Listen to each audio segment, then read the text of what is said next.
Buenas tardes, amigos. Bienvenidos a todos los que estáis ahí en directo en esta vuelta, en el primer programa de nuestra temporada del curso 2023-2024. Y estamos, pues, después de un largo verano que yo me he tomado, la verdad, porque he estado bastante desconectado de todos estos serpientes de verano, de las tetas de no sé quién, el pico de no sé cuántos, olas de calor, etcétera, etcétera, pues creo que era hora de volver ante pues lo que estamos viendo después de aquellas votaciones que se hicieron el 23 de julio, que dejaron una situación complicada en cuanto a resultados, que parece que abocan a que haya una serie de pactos extraños y a que todos los grandes partidos pues estén cortejando ahora mismo a un prófugo de la justicia, a Puigdemont, para ver si les permite la gobernabilidad. En un caso, yo creo, inaudito en la historia universal de la infamia, que es que la gobernación de un país dependa de alguien que está requerido por la justicia de ese país, que tiene una orden de detención internacional y que hoy hemos visto que nada menos que la vicepresidenta del gobierno pues ha ido allí a verse con él, entre sonrisas, cámaras y buen rollito, ese buen rollito al que nos tienen acostumbrados los jefes de los partidos que mal gobiernan el reino, si es que esto todavía se le puede llamar un reino. Bueno, para hablar de esta deriva federalista a la que estamos asistiendo a una velocidad de vértigo, pues hemos traído, como siempre, pues a tres analistas de primera fila. Tenemos con nosotros, en primer lugar, Javier Torrox, ya muy conocido por todos vosotros, autor de Golpe a la Nación, autor de Federalismo Cacique, un libro que os recomiendo a todos porque realmente ahí marca la hoja de ruta de lo que ha ocurrido antes y de lo que iba a ocurrir a partir de ahora. Y yo lo único que estoy sorprendido es de la velocidad con la que se están produciendo estas cosas que Javier nos anunciaba. Bienvenido, Javier, y gracias por aceptar nuestra invitación. Muchas gracias, Cristóbal. Es un placer estar, como siempre, con todos vosotros y muy agradecido, como siempre, por la invitación. Pues también tenemos, gracias, Javier, tenemos con nosotros a Iván Ábalos desde, bueno, hoy no está en La Rioja, es igual, no vamos a decir dónde está, donde esté, aquí en España.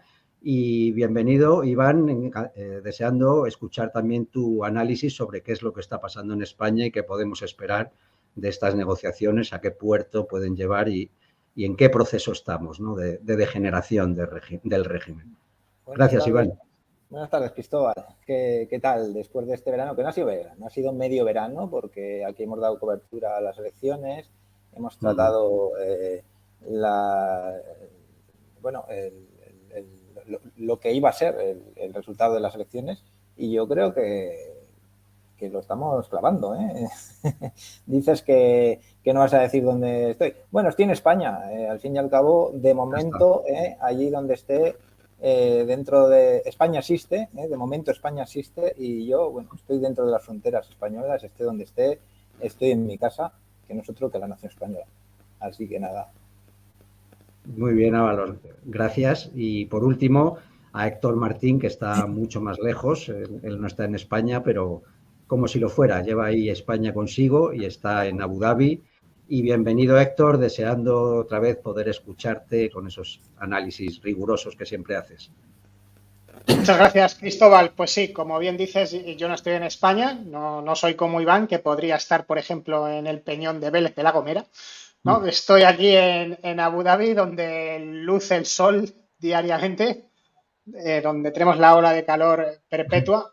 Y donde, por cierto, no tenemos estos problemas que vamos a tratar esta noche ni por asomo. Así Ni, que bueno. Ni estos ni muchos otros, Héctor. Yo creo que allí ni toda la muchos ola otros. está Aquí, allí no, en no ha el medio llegado. del desierto, por no haber, no hay ni problemas. Así que vamos a ver.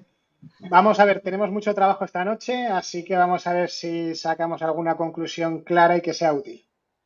Muy bien, pues venga, vamos al lío y como siempre le voy a dar la palabra primero a Javier Torrox para que nos cuente, bueno, después de esos resultados de esa aritmética parlamentaria después de las votaciones, pues cómo queda la situación con estas negociaciones, esta serie de cosas que se están oyendo hablar, ¿no? Ya de amnistía, de Estado plurinacional, de España multinivel, en fin, toda una serie de conceptos que van apareciendo que antes, pues, digamos que estaban un poco más ocultos. Tú en tu libro, pues, tratas muchos de estos temas y realmente yo que lo he leído, pues estoy sorprendido de eso, como decía antes, de la velocidad con la que están yendo los acontecimientos. Así que un primer análisis, Javier, y luego vamos entrando en cada uno de los temas concretos. Adelante.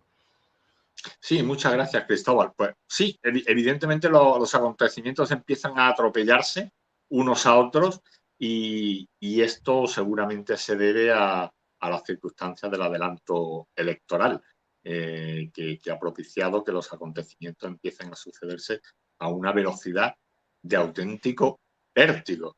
Pero quizá para ponernos en situación sería conveniente que recordemos por qué sucede lo que está sucediendo y por qué está sucediendo también a esta velocidad.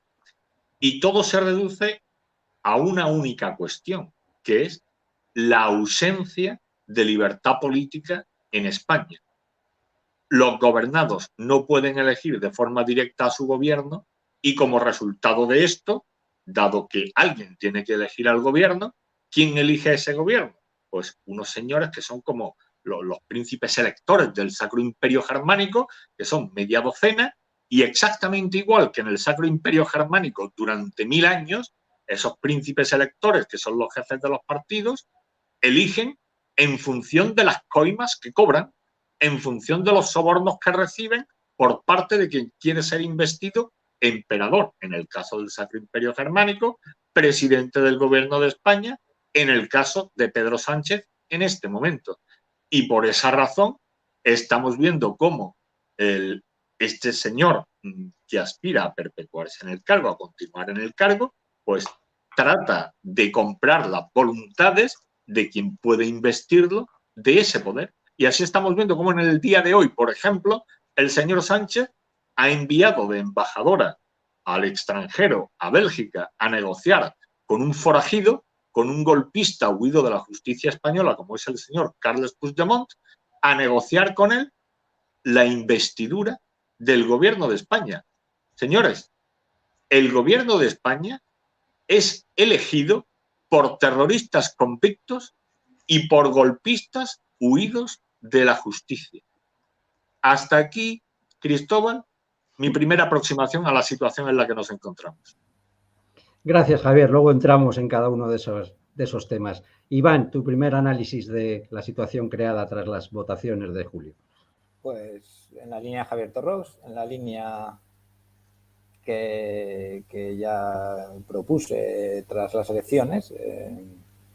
En primer lugar, yo voy a empezar ya fuerte. Ya dije que esto iba a ser una legislatura constituyente y creo que estamos a las puertas de un proceso constituyente. ¿Vale? De momento voy a dejar aquí, porque ahora igual alguno me dice que si la reforma de la Constitución está prescrita, que tiene que tener no sé cuántos quintos de... esas cosas procedimentales a mí no me valen para calificar en dónde estamos y hacia dónde vamos. En cuanto a Yolanda Díaz, bueno, es por comentar algo, ¿no? Diferente de lo que ha comentado Javier, estamos viendo el buen uso que hace la clase política, por llamarlo de una forma, de la ventana de Overton, ¿no? Cómo van variando las ideas que de alguna forma están presentes en esa ventana y lo que hace un tiempo era impensable, como poco a poco van haciéndolo admisible. Entonces, estamos viendo cómo mínimamente se puede explicar el procedimiento que está siguiendo el gobierno. Inicia un primer contacto con Jaume Asens, de Sumar, pues de Podemos. Sí. Y luego ya Yolanda Díaz. Y el gobierno ahora dice el PSOE que, claro, Yolanda Díaz no va en nombre del gobierno, aunque sea vicepresidenta, ¿no? Como si se pudiera separar nuevamente el truco del PSOE de Carmen Calvo, de que si Pedro Sánchez era presidente del gobierno o no lo era cuando dijo tal, ahora Yolanda Díaz es vicepresidenta en unos momentos de su día y en otros momentos de su día es vicesecretaria de Sumar. No. Vamos a ver, tú eres vicepresidenta a las 24 horas del día. A mí no me la cueles. Eso es así. Por muy secretaria, portavoz de Sumar que sea. Tú no puedes permitirte ir. No, puedes hacerlo. Evidentemente lo pueden hacer, lo van a hacer y se van a hacer con la suya, pero desde un punto de vista, digamos, moral, legítimo, ético, congruente con lo que representas, tú no puedes ir a hablar con un fugado de la justicia siendo vicepresidenta del gobierno.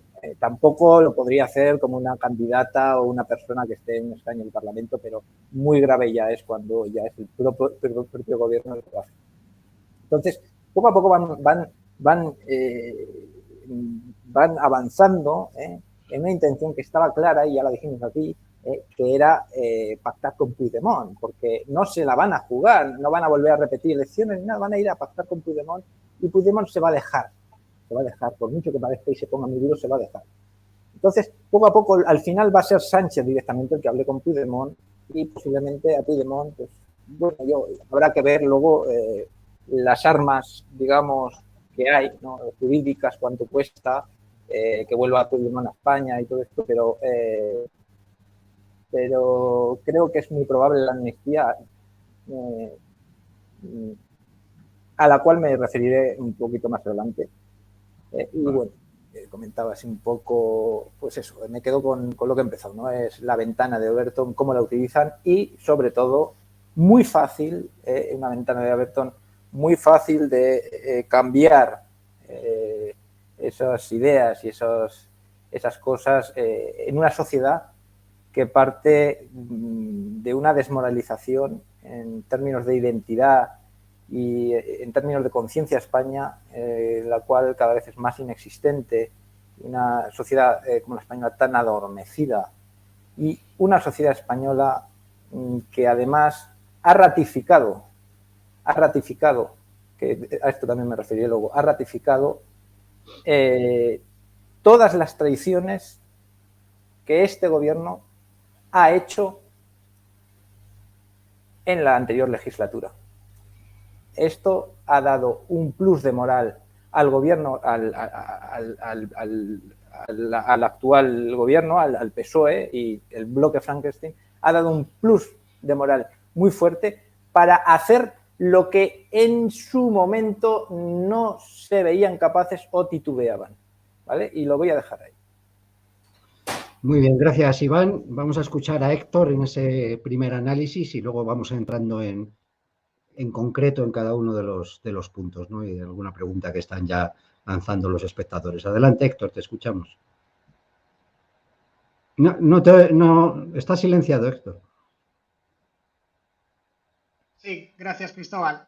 Bueno, pues el punto de técnica política lo ha puesto Javier Torrosa al decir que los españoles no elegimos a nuestro presidente del gobierno directamente, y ha lanzado un guante, una analogía política, y yo no soy de los que rehusan recoger el guante, así que lo voy a recoger para desarrollar la analogía un poquito más.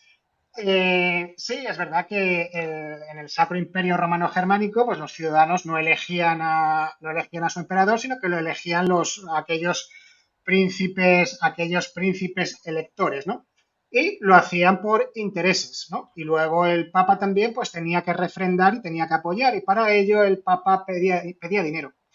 ¿Y qué pasó? Pues que llegó un momento que el Papa le pidió tantísimo dinero a Alberto de Brandenburgo que, a pesar de todos los esfuerzos de Alberto de Brandenburgo, no pudo reunir todo el dinero que el Papa le pedía. Y tanto esquilmó, que ya llegó un momento que un tal Lutero dijo hasta aquí hemos llegado. Bueno, no exactamente fue así, pero bueno, estableció sus famosas 95 tesis, ¿no? Que acabaron llevándose por delante la hegemonía cultural europea de la institución que había forjado Europa durante la Edad Media. Y muy posiblemente a ese punto estamos llegando en el régimen del 78. El régimen del 78 se basa en el consenso, en el reparto de botín. Para llegar a ser presidente tú tienes que dar dádivas que ríete tú de Enrique III. Ahí te la dejo, Javier. Y el problema al que se ha llegado, como ya llegó Alberto de Brandenburgo, es que ya no queda nada que repartir. Es decir, dentro del régimen del 78 ya no se puede seguir funcionando. Y la naturaleza del político, que es en este caso seguir siendo presidente, implica para poder seguir dando mercedes, implica cambiar el orden constitucional porque el proceso de transferencias autonómicas ya no da más de sí. Cambiar el orden constitucional habría que hacerlo mediante un proceso de libertad constituyente que abriera un proceso constituyente donde se convocaran cortes uninominales elegidas ex professo únicamente para eso. Pero la deriva que están realizando los políticos parece que buscan un cambio constitucional de facto, que luego, es decir, de hechos consumados, para luego simplemente cambiar la legalidad para que esta legalidad case con la realidad que han impuesto. Es decir, exactamente al revés de lo que debe ser el espíritu del derecho. Y ahí lo dejo de momento, Cristóbal. Muy bien, Héctor, pues muchas gracias. Si os parece, vamos a entrar en cuestiones de actualidad concretas. Decía un espectador que, pero no se había encargado intentar la investidura, no la había encargado el rey a Feijóo, y realmente es curioso esto, ¿no? Es Feijóo quien tiene ese encargo, pero la verdad que nadie hace ni caso a Feijóo ni nadie parece verlo posible. Y estamos ahora todos pendientes a ver de mañana, cuando salga el prófugo, a decir cuáles son sus exigencias para hacer la gracia de apoyar, en principio, a Sánchez, aunque vete a saber, igual nos da una sorpresa y Feijóo se adelanta y le ofrece. No sé, ¿cómo lo veis esto de que ahora mismo quien tiene el encargo de intentar formar gobierno es Feijóo, pero está como desaparecido y estamos todos dando por supuesto que quien va a gobernar es Sánchez, haciendo toda clase de concesiones a Bildu, a Esquerra, a Junts, en fin. No sé, Javier, si quieres comentarnos cómo ves esto, ¿no? La situación de Feijóo, si está haciendo todo un paripé, si tiene alguna posibilidad que está intentando. Sí, el número de posibilidades del señor Feijóo de llegar a la Moncloa en esta legislatura asciende a la probabilidad de 0. El señor Feijóo no va a ser presidente del gobierno. Pero eso es algo que lo sabemos todos desde la noche del 23 de julio. ¿A qué juega el señor Feijóo? Se ha pasado todo el verano lloriqueando una entrevista con el señor Sánchez. El señor Sánchez estaba en la playa porque ya lo tenía todo cerrado. Por supuesto que estaba en la playa, porque él ya sabía que iba a continuar como presidente del gobierno. Que acabe o no la legislatura, eso es otra cuestión. Ya podemos incluso hablar de ello más adelante. Pero el señor Sánchez va a ser investido presidente del gobierno. A mí no me cabe ninguna duda.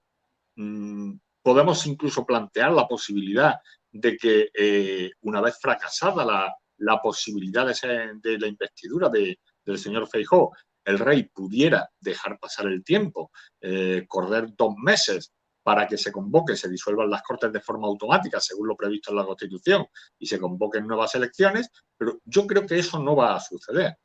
El rey ha emitido un comunicado cuando designó candidato a Feijóo en el que se ha cerrado a sí mismo muchísimas puertas.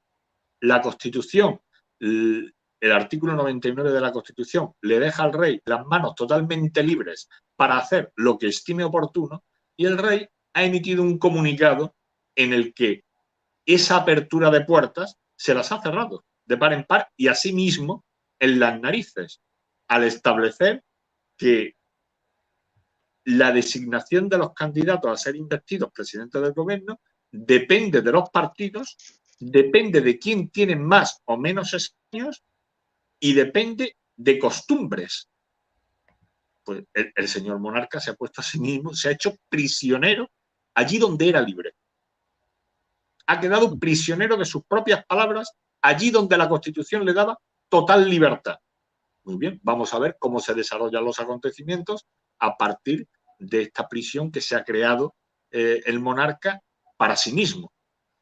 Ahora bien, una cuestión muy importante a la que ha hecho referencia Héctor anteriormente es la cuestión sobre un eventual cambio constitucional, un eventual proceso constituyente, porque aquí caben 2 posibilidades. Si esta deriva federalista continúa adelante, caben 2 posibilidades. Por un lado, está la posibilidad de que declaren abierto un proceso constituyente a partir de la actual legislatura ordinaria. Si eso llegara a suceder, todo el mundo se echaría las manos en la cabeza en el PP, en Vox y también el diputado de Coalición Canaria y de UPN.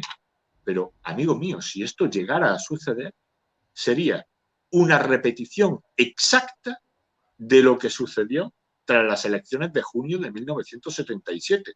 Una legislatura ordinaria se arrogó el poder constituyente y se puso a redactar una constitución, cuyo anteproyecto de ley fue redactado a puerta cerrada por 7 diputados. Otra posibilidad, que es la que yo creo más probable, y es que la Constitución la cambien, la conviertan en otra Constitución, pero sin tocarle una coma a la Constitución. ¿Y cómo pueden hacer esto? Pues esto es algo que ya hemos hablado aquí en debates abiertos en varios programas, que adelantamos hace ya muchos meses que cabía esta posibilidad, y es la de la mutación constitucional. Y de ahí venían las prisas y la necesidad de crear una mayoría proclive al PSOE y a los separatistas en el cuerpo del colegio del Tribunal Constitucional, contando con una mayoría partidaria del bloque federalista en el Tribunal Constitucional. Ya pueden hacer cualquier legislación.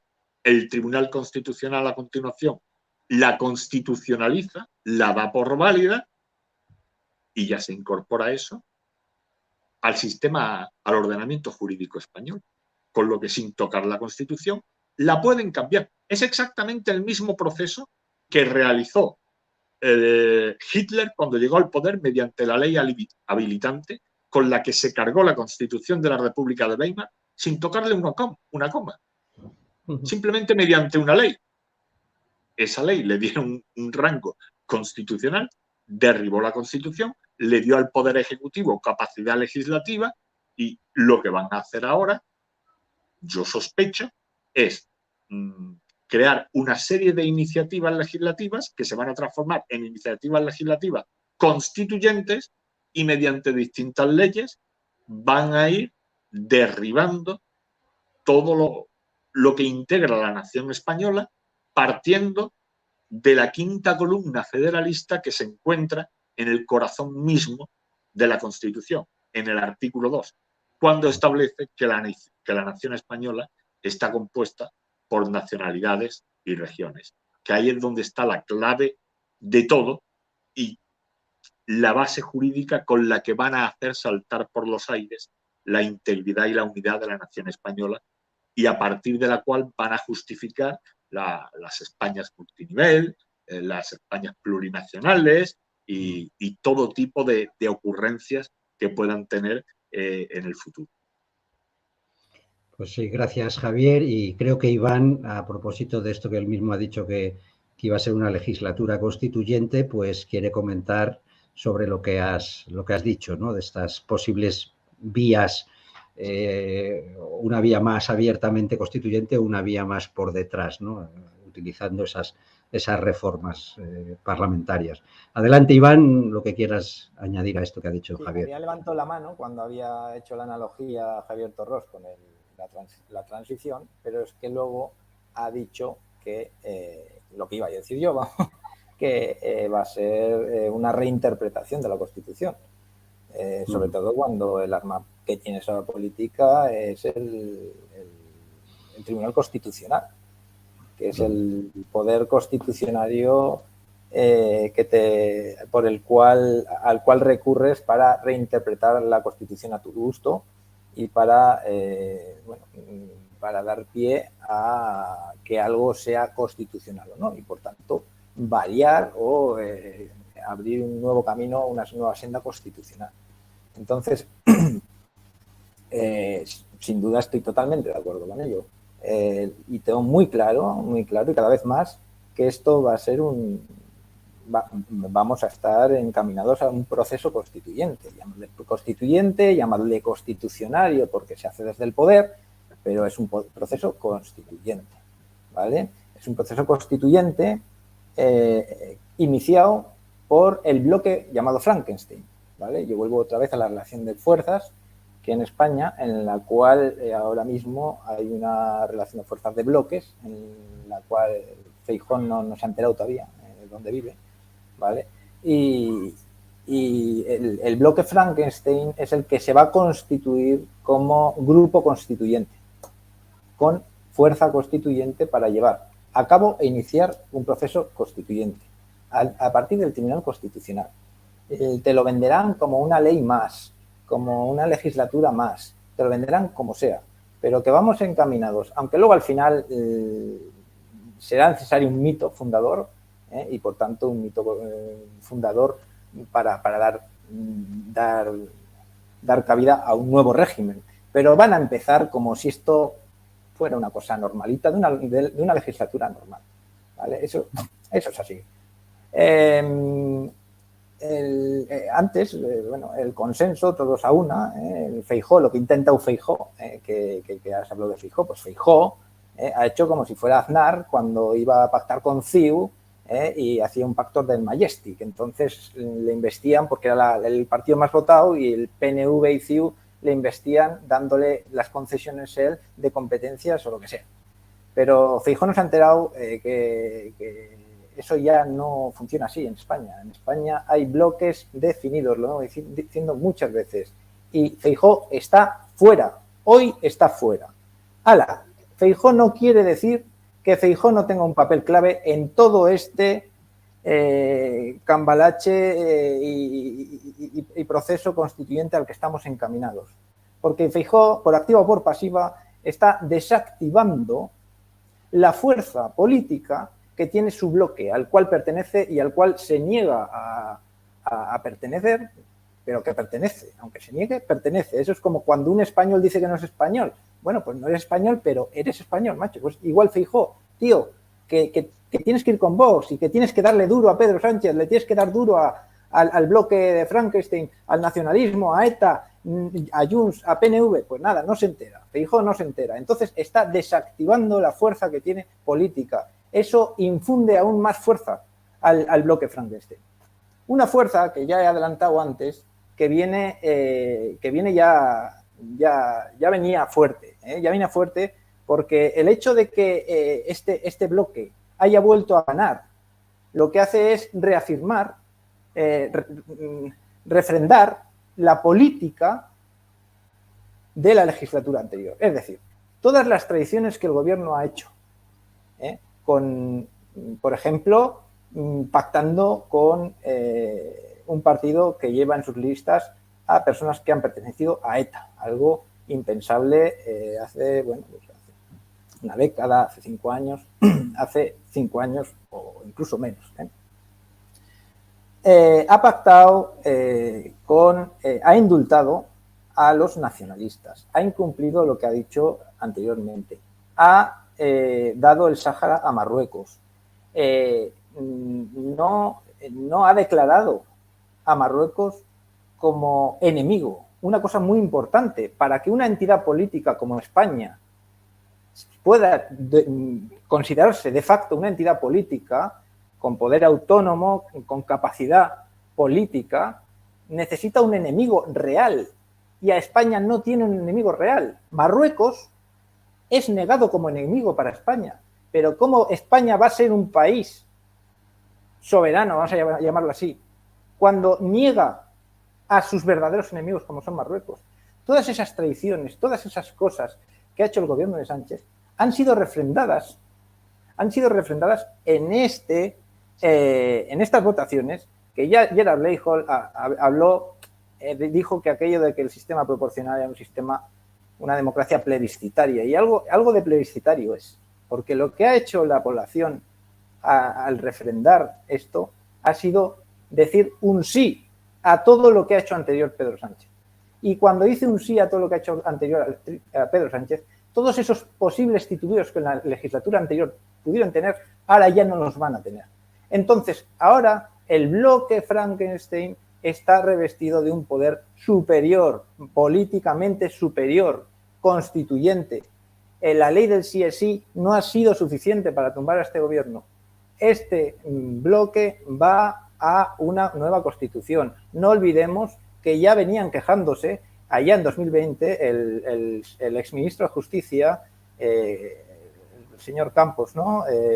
Dijo que había una crisis constituyente. Evidentemente había unos bloques configurados y enfrentados, una sociedad bastante dividida. Hoy no, hoy parece ser que este bloque ya adquiere una fuerza suficiente como para sobreponerse al otro bloque. Es más, estoy convencido de que si hoy hubiera elecciones, no sé si convencido, pero lo pienso, si hoy hubiera elecciones, este bloque sacaría más votos todavía que el bloque de Feijóo y Vox. Después de la crisis de Vox, que la ha tenido este verano, que han pasado cosas hasta verano, no os creáis, y después de todos estos actos infames del señor Feijóo, que está sirviendo como una especie de topo del bloque Frankenstein dentro del bloque de derecha. Entonces, como una especie de caballo de Troya que viene a desarticular la fuerza que podía haber. Entonces, Entonces, Feijóo es una pieza clave. Y esto puede dar lugar, quizá, aunque no lo tengo claro, porque aquí el que inicia el proceso es un bloque, el bloque Frankenstein, no es una cosa de consenso como el 77, que todos cedían. No, aquí no ceden todos.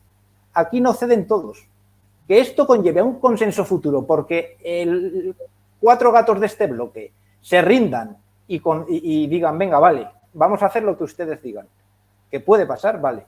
Pero aquí esto se va a hacer lo que el bloque Frankenstein diga. Totalmente lo que el bloque Frankenstein diga.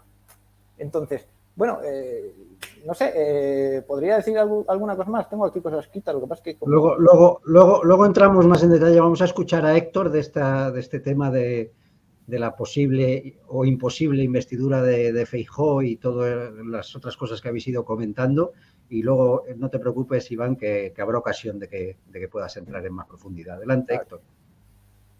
Sí, gracias, Cristóbal. Bueno, yo creo que tiene razón Javier Torros al decir que hoy por hoy pues la investidura de Feijóo es imposible, no por el hecho de que no tenga los apoyos, sino porque la iniciativa política no va hacia la continuidad del régimen que representa Feijóo.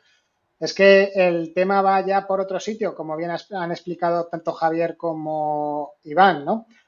Ha hablado, entonces no va a haber investidura de Feijóo, y luego en el siguiente punto, si quieres, hablamos de la monarquía.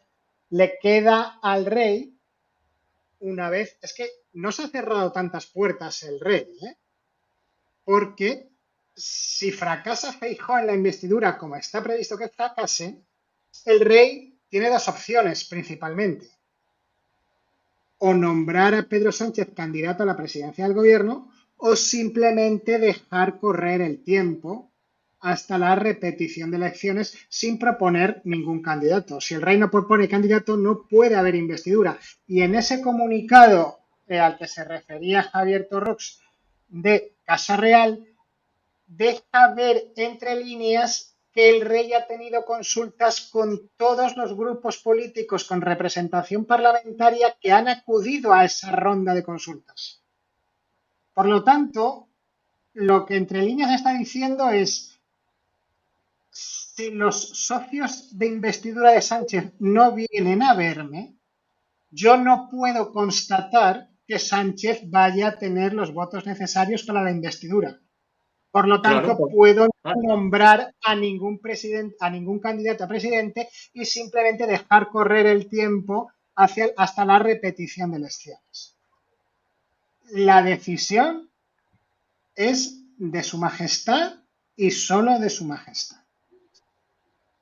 Más cosas. Javier Torros ha hablado de las leyes habilitantes de 1935, las que hicieron dictador a Hitler. Sí, claro. ¿Por qué pudo ser aquello posible y por qué puede ser posible este proceso constitucionario en España? Porque ni había en la Alemania de Weimar, ni lo hay ahora en la España actual, un poder judicial independiente, sino que tanto el Tribunal Supremo como el Tribunal Constitucional dependen de los señores políticos, es decir, dependen de esos príncipes electores del Sacro Imperio Romano-Germánico. Por lo tanto, están a sus órdenes.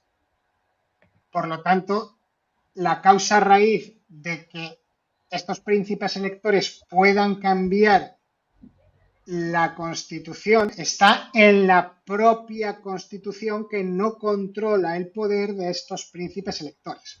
Por lo tanto, en lo que hay que estar en contra es de la actual Constitución como madre de todos los males políticos que actualmente aquejan a España. Y como decía Iván, que la derecha tiene que tomar partido, que ya no estamos en el régimen del 78, en el proceso constitucionario del 77, donde todos cedían, ya no estamos en el desarrollo normal del régimen del 78, donde todos cedían, donde Felipe González perdió las elecciones con Aznar en el 96, y a pesar de que también a Felipe González le salía la cuenta con Convergencia y Unió y con el PNV, y con tal, Felipe González se fue a su casa. Ese tiempo pasó.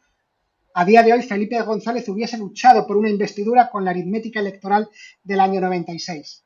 Entonces, ¿qué sucede? El bando Frankenstein, como lo decía Iván, es el bando que lleva la iniciativa política. Y la derecha va a remolque. ¿Por qué va a remolque la derecha? Porque la derecha realmente es conservadora y está abogando por conservar la actual Constitución, la madre de todos estos males políticos que nos aquejan. Y eso ya murió, por eso no tiene fuerza ya el bloque de la derecha.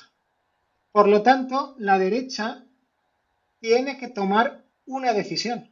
No puede seguir como está.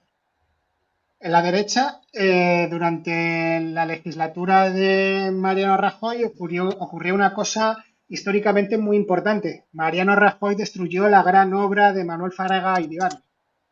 La gran obra de Fraga fue aglutinar a toda la derecha española bajo un único partido de corte moderado.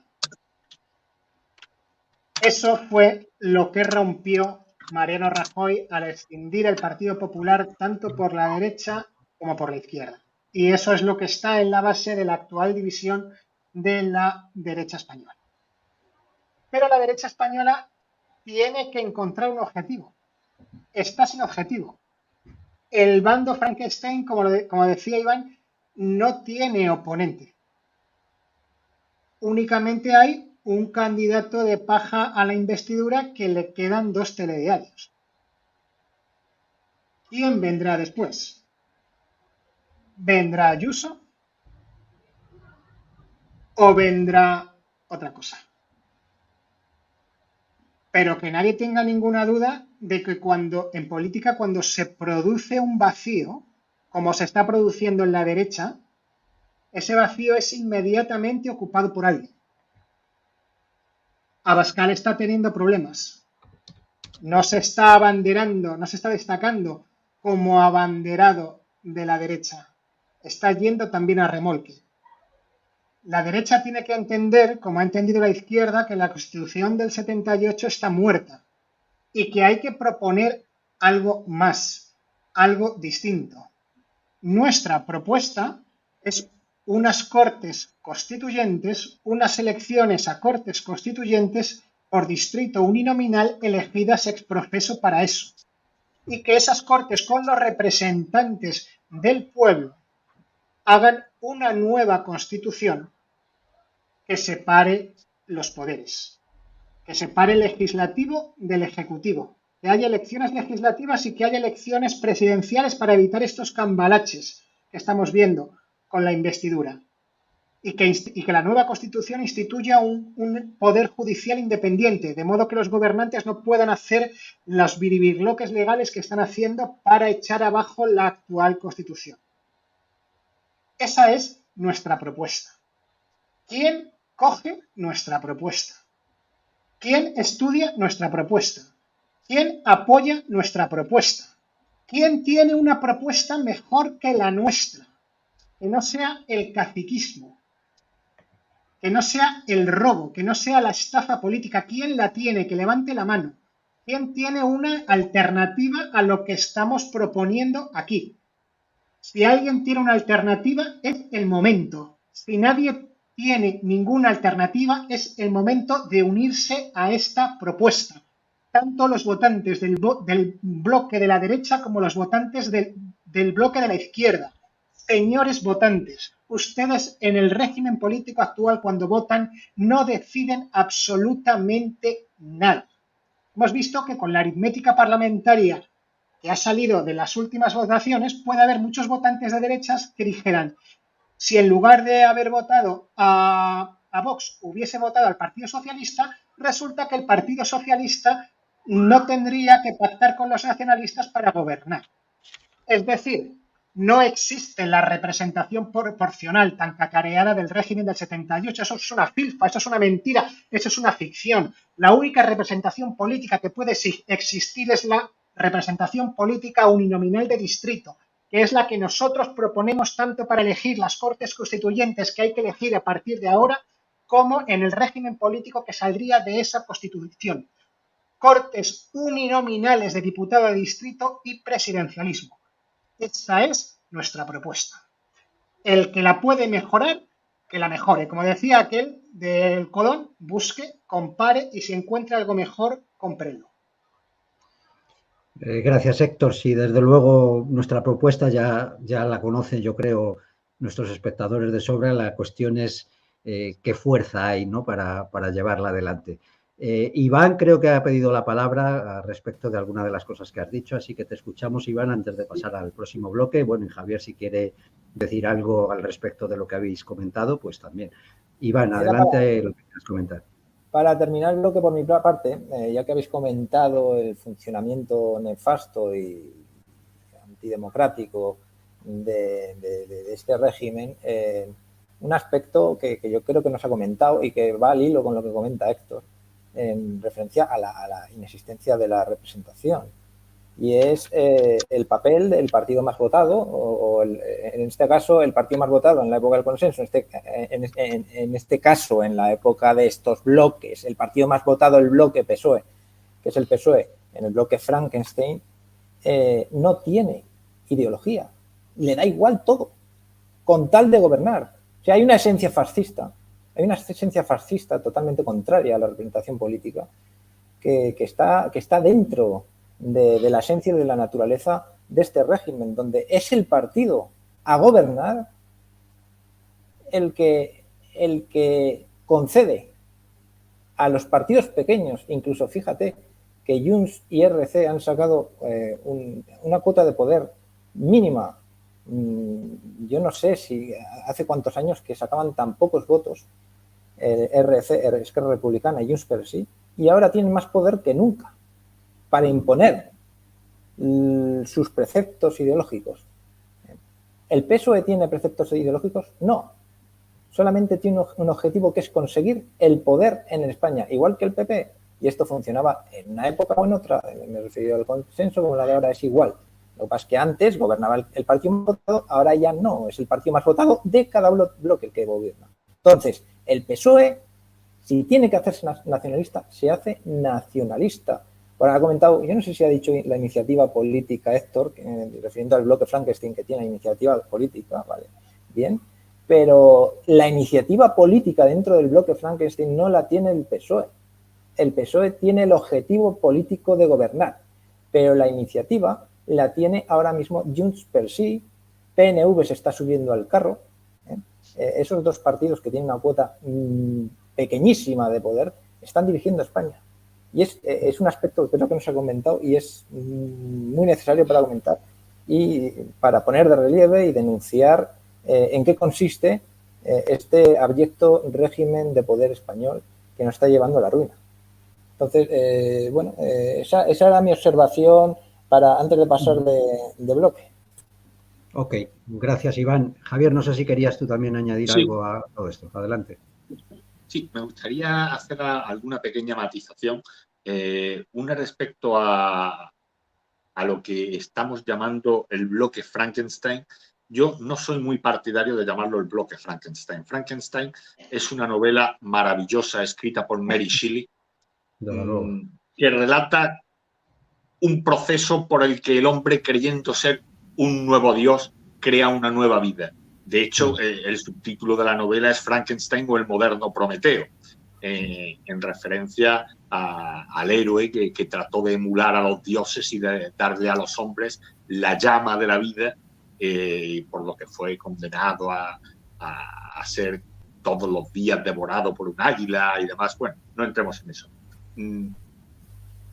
Creo ponle un nombre, Javier, ponle un nombre. Hay que llamarlo de alguna forma. Hay que llamarlo de alguna forma. Estoy de acuerdo. Voy a ello, Iván.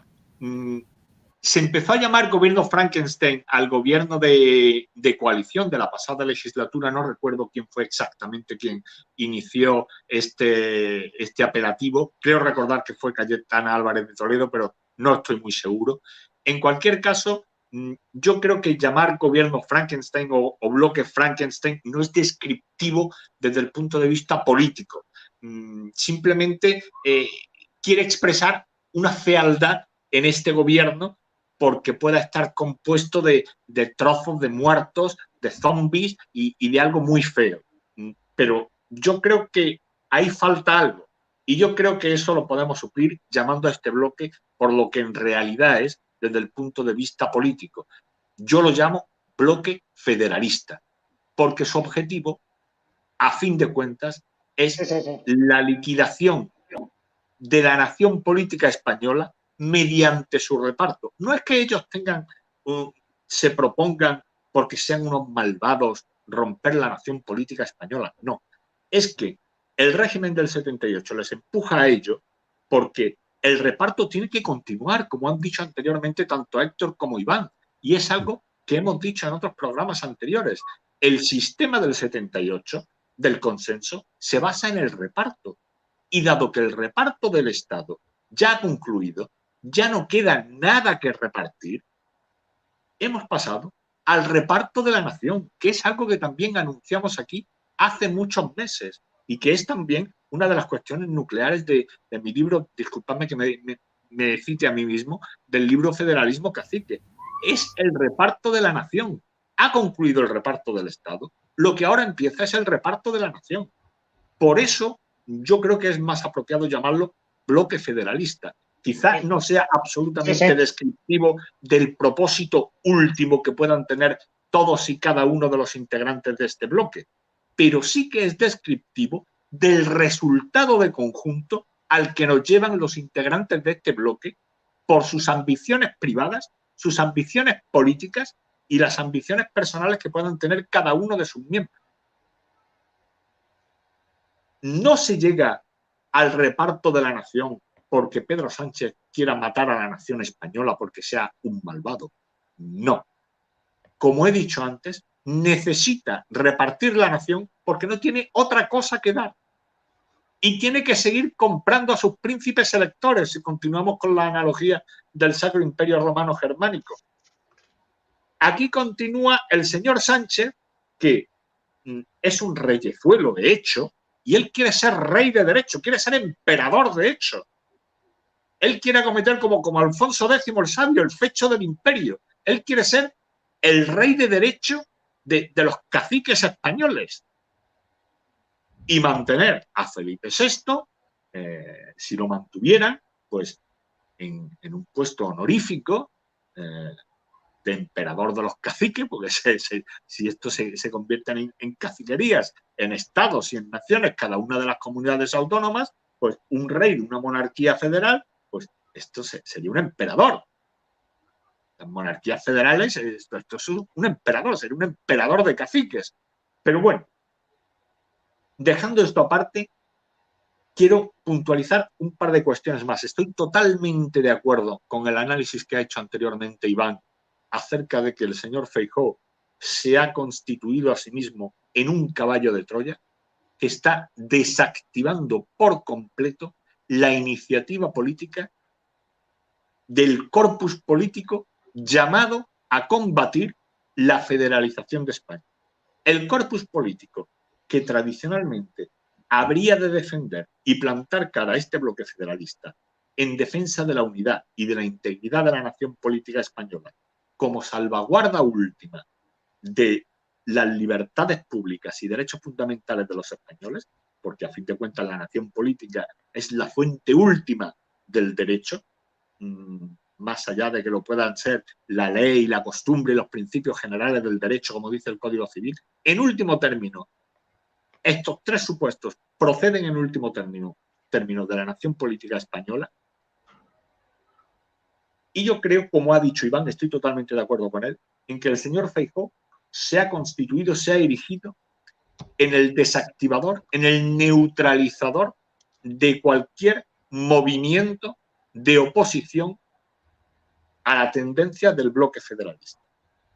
Por otro lado, también estoy de acuerdo con lo que decía Héctor, de que alguien tiene que tomar la batuta. O sea, aquí tiene que haber una oposición a este bloque federalista. Y no la está habiendo. Feijóo, como ha dicho muy acertadamente Iván, está neutralizando esa oposición que él debería ocupar. Como dice Héctor, un vacío de poder en política es ocupado de inmediato por alguien. Y ojo, que aquí todos pensamos que el relevo natural de Feijóo es la señora Díaz Ayuso, pero Juanma Moreno de la Junta de Andalucía ya está haciendo movimientos. Mucho cuidado con Juanma Moreno, ¿eh? Mucho cuidado con él, porque se puede mover por ahí detrás y puede andar maquinando. Ya veremos. Pero bueno, esto es una cuestión absolutamente menor, no entremos en ella. La disyuntiva a la que se enfrenta en este momento, no solo la derecha, sino cualquier español que pretenda seguir siendo español, es España o el 78. A esto se reduce la disyuntiva a la que nos enfrentamos todos los españoles en este momento. Si el bloque federalista consigue el poder, afianza el proceso constituyente constitucionario por la puerta de atrás, apoyándose en un tribunal constitucional que va a hacer de tribunal no de casación de la legislación, sino se va a erigir a sí mismo en una segunda cámara legisladora, porque es la que va a aprobar la constitucionalidad de cualquier nueva legislación ordinaria que adopte forma constituyente en el fondo. Esa es la disyuntiva a fin de cuentas. O mantenemos el statu quo actual que nos lleva en esa dirección, o el statu quo actual lo paramos, lo detenemos e iniciamos un nuevo camino en el que los españoles, esta vez ya sí de verdad, puedan votar por sí mismos diputados constituyentes de forma uninominal y que esos diputados constituyentes redacten una nueva constitución que separe los poderes mediante la separación de los medios de elección de las personas a ocupar esos poderes. Esto es lo que quería matizar Cristóbal. Muchas gracias, Javier. Creo que Iván quiere añadir algo sobre este tema antes de pasar al siguiente punto, así que adelante, Iván. Te escuchamos. Sobre lo que pueda venir después de Feijóo, en primer lugar, el vacío de poder que deje Feijóo, precisamente esa neutralización, ese vacío va a ser ocupado al principio por esa desactivación de la derecha por el propio bloque de izquierda federalista. Ese vacío de poder, en primer término, es para que lo ocupe o lo va a ocupar eso. Por eso van a coger mayor fuerza. Que dentro del PP eso cree divergencias, cree fracasos y Feijóo se quede fuera, por supuesto. ¿Quién puede venir luego? Dice Javier Torros, Moreno Bonilla. No, yo no digo que pueda venir él. Pueda. Me da la impresión de que él pueda estar ya maquinando para sí, mover sus pies. No tengo la menor duda, no tengo la menor duda.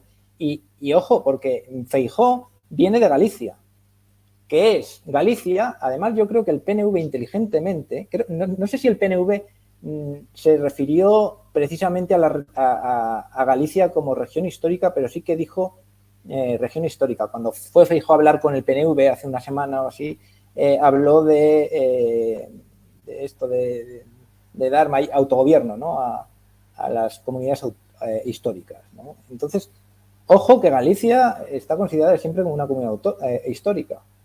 Pero es que, vamos a ver, ha pasado, a lo largo de la historia española ha pasado que el País Vasco y Cataluña, y quizá Galicia también, han ido por delante y seguidamente han ido el resto de territorios detrás, a igualar. Entonces, lo que provocaría este federalismo asimétrico, sería que unas van por delante y las otras van a la zaga, y Moreno Bonilla viene de Andalucía.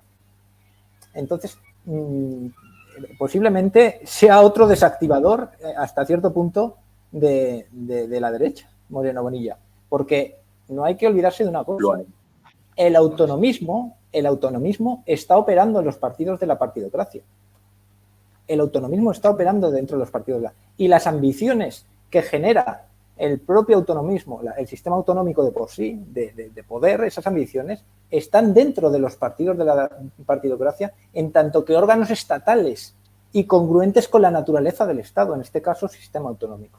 Entonces, no hay que olvidarse de eso. E incluso la propia señora Ayuso es también, vamos a ver, no nos olvidemos que en pleno COVID se inventó la cogobernanza, que aquí hubo una primera experiencia de las comunidades autónomas gobernando de manera soberana. Y cuando hablo de gobernar de manera soberana, me refiero a que decidían sobre el estado de excepción, ¿vale? Sí que es verdad que el gobierno les daba primeramente su consentimiento, pero quien gobernaba la excepción, que la excepción ya es una cuestión soberana, es así, eran las comunidades autónomas. Y esa cogobernanza fue impulsada por el PP. En una España y en una derecha que estaba más enfocada en las libertades individuales que le habían quitado, más enfocada en eso que en poder restringirte el derecho de deambulación por el territorio nacional. O sea, la gente se conformaba con poder salir dentro de su municipio y poco más. Eso sí, no hubo tanta queja y, por supuesto, en la derecha impulsó eso. Feijóo y Ayuso, los dos, Moreno Bonilla también, no nos olvidemos. Y hemos hecho programas aquí, lo podéis ver hace 3 años, buscad programas de hace 3 años, justo 3 años, que hablamos de cómo el PP impulsó la cogobernanza. Y esa cogobernanza lleva implícito esa federalización de España, que ya hablamos de ella. Lleva implícita. Yo no sé si tú, Javier, hablaste, creo que dijiste que hablaste ya de esto en tu libro, del COVID, y de cómo dentro del COVID ya hubo una experiencia política de este tipo de comunidad. Decía Salvador Illa que hay que darle las comunidades autónomas tienen que recuperar las competencias. Una vez que ya se puso la gobernanza en medio por parte del PP, decía, las comunidades autónomas tienen que recuperar las competencias. Pero vamos a ver, que gobernar la excepción no es una competencia, que eso no es una competencia, que eso es el ejercicio del poder soberano de un Estado y le pertenece al gobierno central. Entonces, esa experiencia política conlleva al final a un resultado jurídico. Los políticos no van, una vez que ya han vivido y han tenido ese papel soberano, no van a ir para atrás. No van a ir para atrás. Y se manifestará de alguna forma jurídicamente con el tiempo. Yo creo que vamos hacia eso, a no ser que venga algo que sea una catarsis, algo que provoque que de repente cambie todo 180 grados, que me cuesta mucho imaginar hoy. Así que no sé, quería comentar un poco eso. Sí. Precisamente, Iván, lo que acabas de comentar de la cogobernanza, en el libro de Federalismo Cacique, le dedico un capítulo que titulo El disparate de la cogobernanza, porque aquello fue un auténtico disparate. Pero claro, cogobernanza es una palabra marquetera, eso es marketing, algo que suene bien, ¿no? Porque suena como cooperación, colaboración, tiene como unos ribetes muy positivos, eso de algo que se hace entre varios, ¿verdad? Con ese prefijo co. Pero en realidad la palabra cogobernanza, el concepto de cogobernanza, cuando eso se incorporó al ordenamiento jurídico durante la epidemia, no entró en el ordenamiento como cogobernanza SIC, tal cual, sino como autoridades competentes delegadas. Eso sucedió en el segundo estado de alarma, cuando el gobierno delegó su propia autoridad, delegó sus propias obligaciones, dimitió de ellas y se las entregó a las comunidades autónomas, llamándolas autoridades competentes delegadas, porque el gobierno delegaba en ella lo que la Constitución no le permitía delegar, que son sus responsabilidades de gobierno. Pero claro, esto lo hizo el gobierno para eludir toda responsabilidad penal.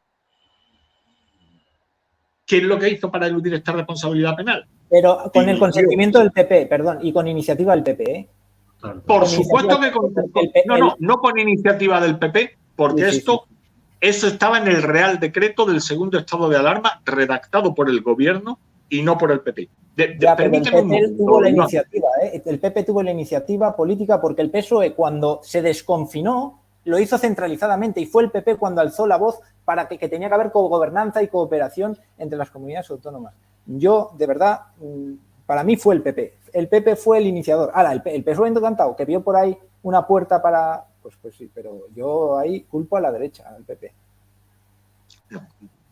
La cuestión de la cogobernanza, quien la impulsa es el gobierno, que la reivindicara también la derecha porque creyera en ese momento que se estaba anotando medallas, pues no te lo discuto. Pero quien lo pone sobre el papel, quien firma el Real Decreto, es el gobierno de coalición del PSOE y Podemos. Son ellos los que crean esta idea de la cogobernanza. Son ellos los que empiezan a vender la idea de la cogobernanza. Son ellos los que en una orden de sanidad de mayo del año 2020 incorporan por primera vez al ordenamiento jurídico español, desde el tercer concilio de Toledo del año 589 hasta el año 2020, la primera vez que aparece la palabra cogobernanza en el ordenamiento jurídico español es una orden del Ministerio de Sanidad de mayo del año 2020. En el desconfinamiento. En el desconfinamiento, ¿de acuerdo? No, mayo de 2020. Estaba en vigor el primer estado de alarma todavía. Pero yo creo, Iván, que con esto nos estamos perdiendo. Sí, bueno, no nos perdamos en ese detalle porque tampoco es tan importante ahora mismo. Yo creo que están me parece que sea productivo. Bueno, el tema es que el PP no tiene tantos problemas como la gente se cree con esta federalización de España, que es para lo que quería. No, por supuesto que no. Si el PP forma parte de ello. Claro. El PP está en ello. En estos momentos, la única formación que yo no veo dentro del bloque federalista, hoy por hoy, es a Vox. Hasta que, y digo hoy por hoy, mañana veremos a ver. Porque yo no pongo la mano en el fuego por nadie. Y lo que es evidente es que si el PP no está operando en el bloque federalista de forma activa, lo está haciendo de forma no activa. Se está dejando llevar, se está dejando querer y no hace nada en contra de ello. Ha citado Iván antes también, creo que muy acertadamente, el autonomismo. Disculpadme que de nuevo me autocite, en el libro Federalismo Cacique yo establezco lo que llamo el ciclo cacique, y ese ciclo cacique tiene 3 puntos, 3 niveles. El primero el autonomista, el segundo el nacionalista y el tercero el separatista. El autonomista es el que dio lugar a la expansión del autonomismo por toda España y que creó las 17 comunidades autónomas y el hambre voraz por adquirir competencias.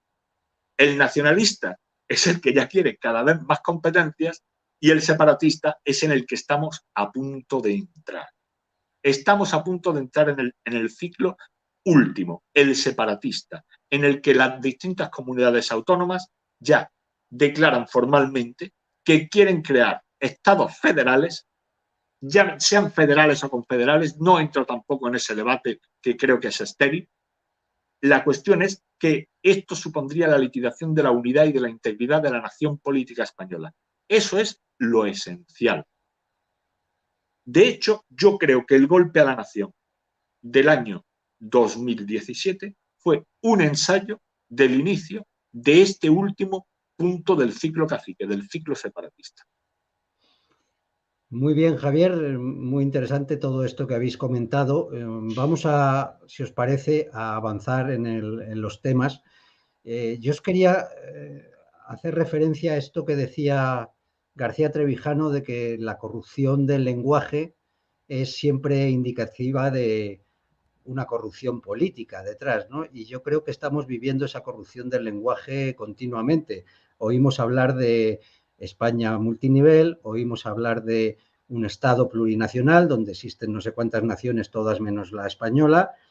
Y os quería hacer referencia a un texto que me manda una persona muy querida para mí, que ha estado mucho tiempo en política, en Izquierda, además, en Izquierda Unida, en comisiones y tal, aunque ahora está apartado después del asalto podemita aquello, ¿no? Y ahora está casi ya en nuestra línea de abstención, ¿no? Pero me dice que el PSOE va a hacer esto de la llamada amnistía sin ni siquiera llamarlo amnistía, que se va a inventar un nuevo término, algo tipo reencuentro de España y Cataluña, y que cuanto más sencillo sea el texto, que mejor para ellos, con una especie de artículo único que diga algo así como: quedan prescritos todos los procedimientos penales y administrativos que hayan traído causa en los hechos acaecidos en Cataluña el 1 de octubre de 2017, o algo así, algo similar, de tal manera que nos cuelen una amnistía de facto, pero como en el papel no parece muy claro que eso esté permitido por la Constitución, aunque ya están saliendo catedráticos de Derecho diciendo que sí, que en realidad está permitido, que se podría estudiar, que la Constitución es abierta, en fin, todas estas cosas, pero yo creo que lo que ellos hacen, o sea, que da igual lo que diga en el papel las leyes, lo que diga la Constitución, lo que diga cuál es la función del rey, que aquí se van colando por la vía de los hechos y pervirtiendo primero el lenguaje, pues todo ese proceso constitucionario, como lo queramos llamar, en el que estamos inmersos hacia esa disgregación de España, ¿no? De la que tú hablabas en esa tercera fase ya separatista. No sé cómo lo veis esto. ¿Vosotros creéis que va a ser así, que nos lo van a colar con algún retorcimiento lingüístico que haga parecer que la amnistía no es una amnistía? ¿O por dónde creéis que va a ir la cosa? Y también, si queréis, entramos ya en el tema de la monarquía, lo que dicen los papeles que puede hacer y lo que de facto puede hacer. No sé quién de vosotros quiere entrar en este. Venga, adelante, Héctor. Sí, gracias, Cristóbal. Contestando a tu pregunta, esta última, yo creo que sí. Yo creo que nadie tenga ninguna duda que el diablo colará la maldad disfrazada de bondad, ¿no? Ya lo dijo Trevijano, el consenso político modifica el lenguaje, ¿no? Vamos a ver, he hablado antes, es que se han hablado ya de muchas cosas, hoy va de analogías históricas la cosa, yo voy a responder algunas, otro guante más. Por cierto, en el guante anterior me equivoqué, confundí a Enrique II con Enrique III, pido perdón por ello. Ha hablado Torrox de Alfonso X. Sí, bueno, no seré yo el que compare a Pedro Sánchez con Alfonso X, ¿de acuerdo? Ni por talento artístico ni por conocimiento científico. Pero sí es verdad que, claro, que Alfonso X quería ser pues el emperador de Sacro Imperio, ¿no? Y continuando con esto, pues tenemos que Feijóo sería el señor Ricardo de Cornualles, que se quedó con la miel en los labios. Y ahí está. Y estamos a la espera de que salga el Rodolfo de Augsburgo de turno, que fue el que al final se llevó el gato al agua, ¿no? Continuando con lo que ha dicho Iván y enlazando también con la cuestión de la monarquía.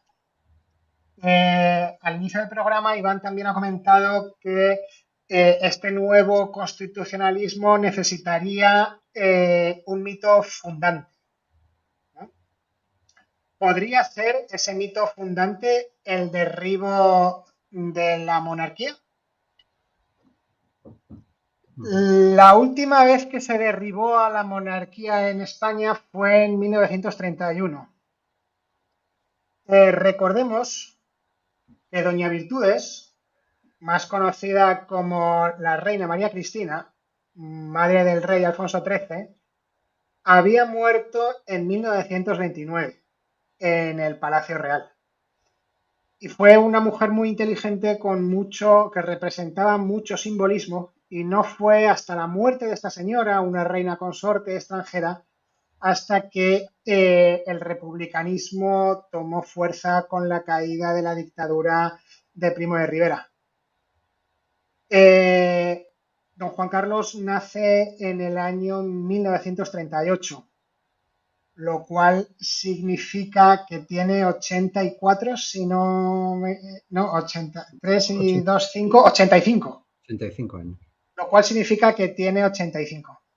Entonces no sería de extrañar que algunos políticos intentasen aprovechar la muerte de Juan Carlos, que de manera indirecta o de algún modo es también forjador del régimen del 78. Ya sabe el que quiere saber que tutelado por Estados Unidos, que a cambio de la traición, entregando el Sáhara, lo que tú quieras, pero no cabe duda de que es una personalidad importante del régimen. No tendría nada de extraño que, aprovechando la muerte de Juan Carlos, se intentara derribar a la monarquía con un Felipe VI más debilitado si deja morir a su padre en el exilio. Ahí lo dejo por ese lado. Por otro lado, si analizamos la monarquía de los Borbones, es que realmente cuesta encontrar uno sano, ¿eh? Felipe V hizo la nueva planta, que era una reversión completa de todo el orden que prudentemente llamaré constitucional anterior de la monarquía de los Austrias, ¿eh? En el término constitucional entendido en sentido amplio. Llega Felipe V, que es esto de que unas cosas en Aragón, otras cosas en Castilla, no, se acabó, Estado unitario, pumba. Nunca ha llegado a funcionar bien, porque la monarquía que funcionaba bien era la de los Austrias. Todos los males, o la mayoría de los males políticos españoles, han surgido de la división de las derechas. La derecha española empieza a funcionar mal en el siglo XIX con el carlismo. Y ya sabemos las tres guerras. Es la derecha vasca la que empieza a formar el lío en el País Vasco. Independientemente de los desvaríos de Sabino Arana, es la alta burguesía vasca, los del Banco Guipuzcoano, los del Banco de Bilbao, los Iberdrolos y toda esta gente. Y por otro lado, es la derecha catalana la que empieza a armar el lío. Es decir, realmente los males políticos profundos de España vienen de la división de la derecha. No vienen de las escaramuzas y de los engaños de la izquierda. Esa división de las derechas es la que tradicionalmente más debilita a España. Bien, se ha hablado también de que, bueno, que cómo sería una especie de ley de punto final, para no llamarlo amnistía, corrompiendo el lenguaje. Bueno, sí, claro, sería un texto cuanto más abierto mejor, pero no solo la ley de punto final de la amnistía, sino que sería la nueva Constitución. De nuevo, esa Constitución hecha por los políticos sin cortes constituyentes, pues daría todo el poder a los políticos que hacen esa misma Constitución. Y cuanto más abierta, mejor, para que quepa todo, para que puedan controlar ellos el régimen político sin ningún tipo de impedimento en el texto. Cuanto más abierto, mejor. Y respecto a lo que se ha hablado de Vox, pues Vox está en crisis y sigue perdido actualmente, ¿no? Vox sigue defendiendo la Constitución cuando es la Constitución, como ya hemos explicado, cuando toda la oposición a Franco se hace franquista, es otra vez ese condominio, el que está en la raíz de los males que tenemos actualmente. Entonces, pasando ya de lleno a la cuestión de la monarquía. Tenemos un jefe del Estado con una función fundamental, que es la de nombrar candidato a presidente del gobierno. No es su única función. Ostenta la más alta representación de España y, aunque no viene definido en la Constitución ni ha sido desarrollado por ninguna ley posterior, tiene atribuciones de arbitraje y moderación entre las fuerzas políticas. La cuestión es, otra vez en este texto constitucional actual, que deja todo esto tan abierto, la cuestión es, ¿qué debe hacer el rey? ¿Qué puede hacer? ¿Y qué hará? ¿Qué es lo que yo creo que debe hacer el rey? La razón de ser de la monarquía es la continuidad, ese es su principal objetivo. Entonces el rey tiene que intentar seguir reinando, haya los cambios políticos de régimen que haya. Y si la deriva del actual régimen busca el derrocamiento de la monarquía, el rey, donde debe ponerse, es de parte de la unidad de la nación española. Si no es para continuar su reinado, es para que pueda continuarlo su hija o su nieto. Pero actualmente el rey, por el bien de la nación española y por el bien de la dinastía, no debe situarse del lado de la Constitución cerrándose cualquier otra puerta. La siguiente cuestión es, ¿qué puede hacer? Porque una cosa es lo que debe hacer, así explicado de manera general, y otra cosa es lo que puede hacer. Pues lo que puede hacer es nombrar candidatos a presidente del gobierno, y lo que puede hacer es dar discursos, como el que dio en Cataluña. Y puede dar discursos porque el rey todavía representa una cierta autoritas. El rey se ganó en el discurso sobre Cataluña, pero que ha ido perdiendo en los años posteriores. Por tanto, ¿qué puede hacer? De momento, si los batasunos e independentistas no van a verle y no constata con sus socios que Sánchez pueda tener una mayoría para la investidura, ya simplemente tiene que dejar correr el tiempo.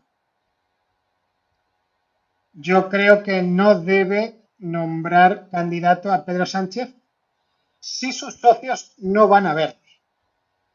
Si sus socios van a verle, no nombrarle candidato únicamente alegando su función de garante de la unidad nacional, le pondría las cosas mucho más complicadas.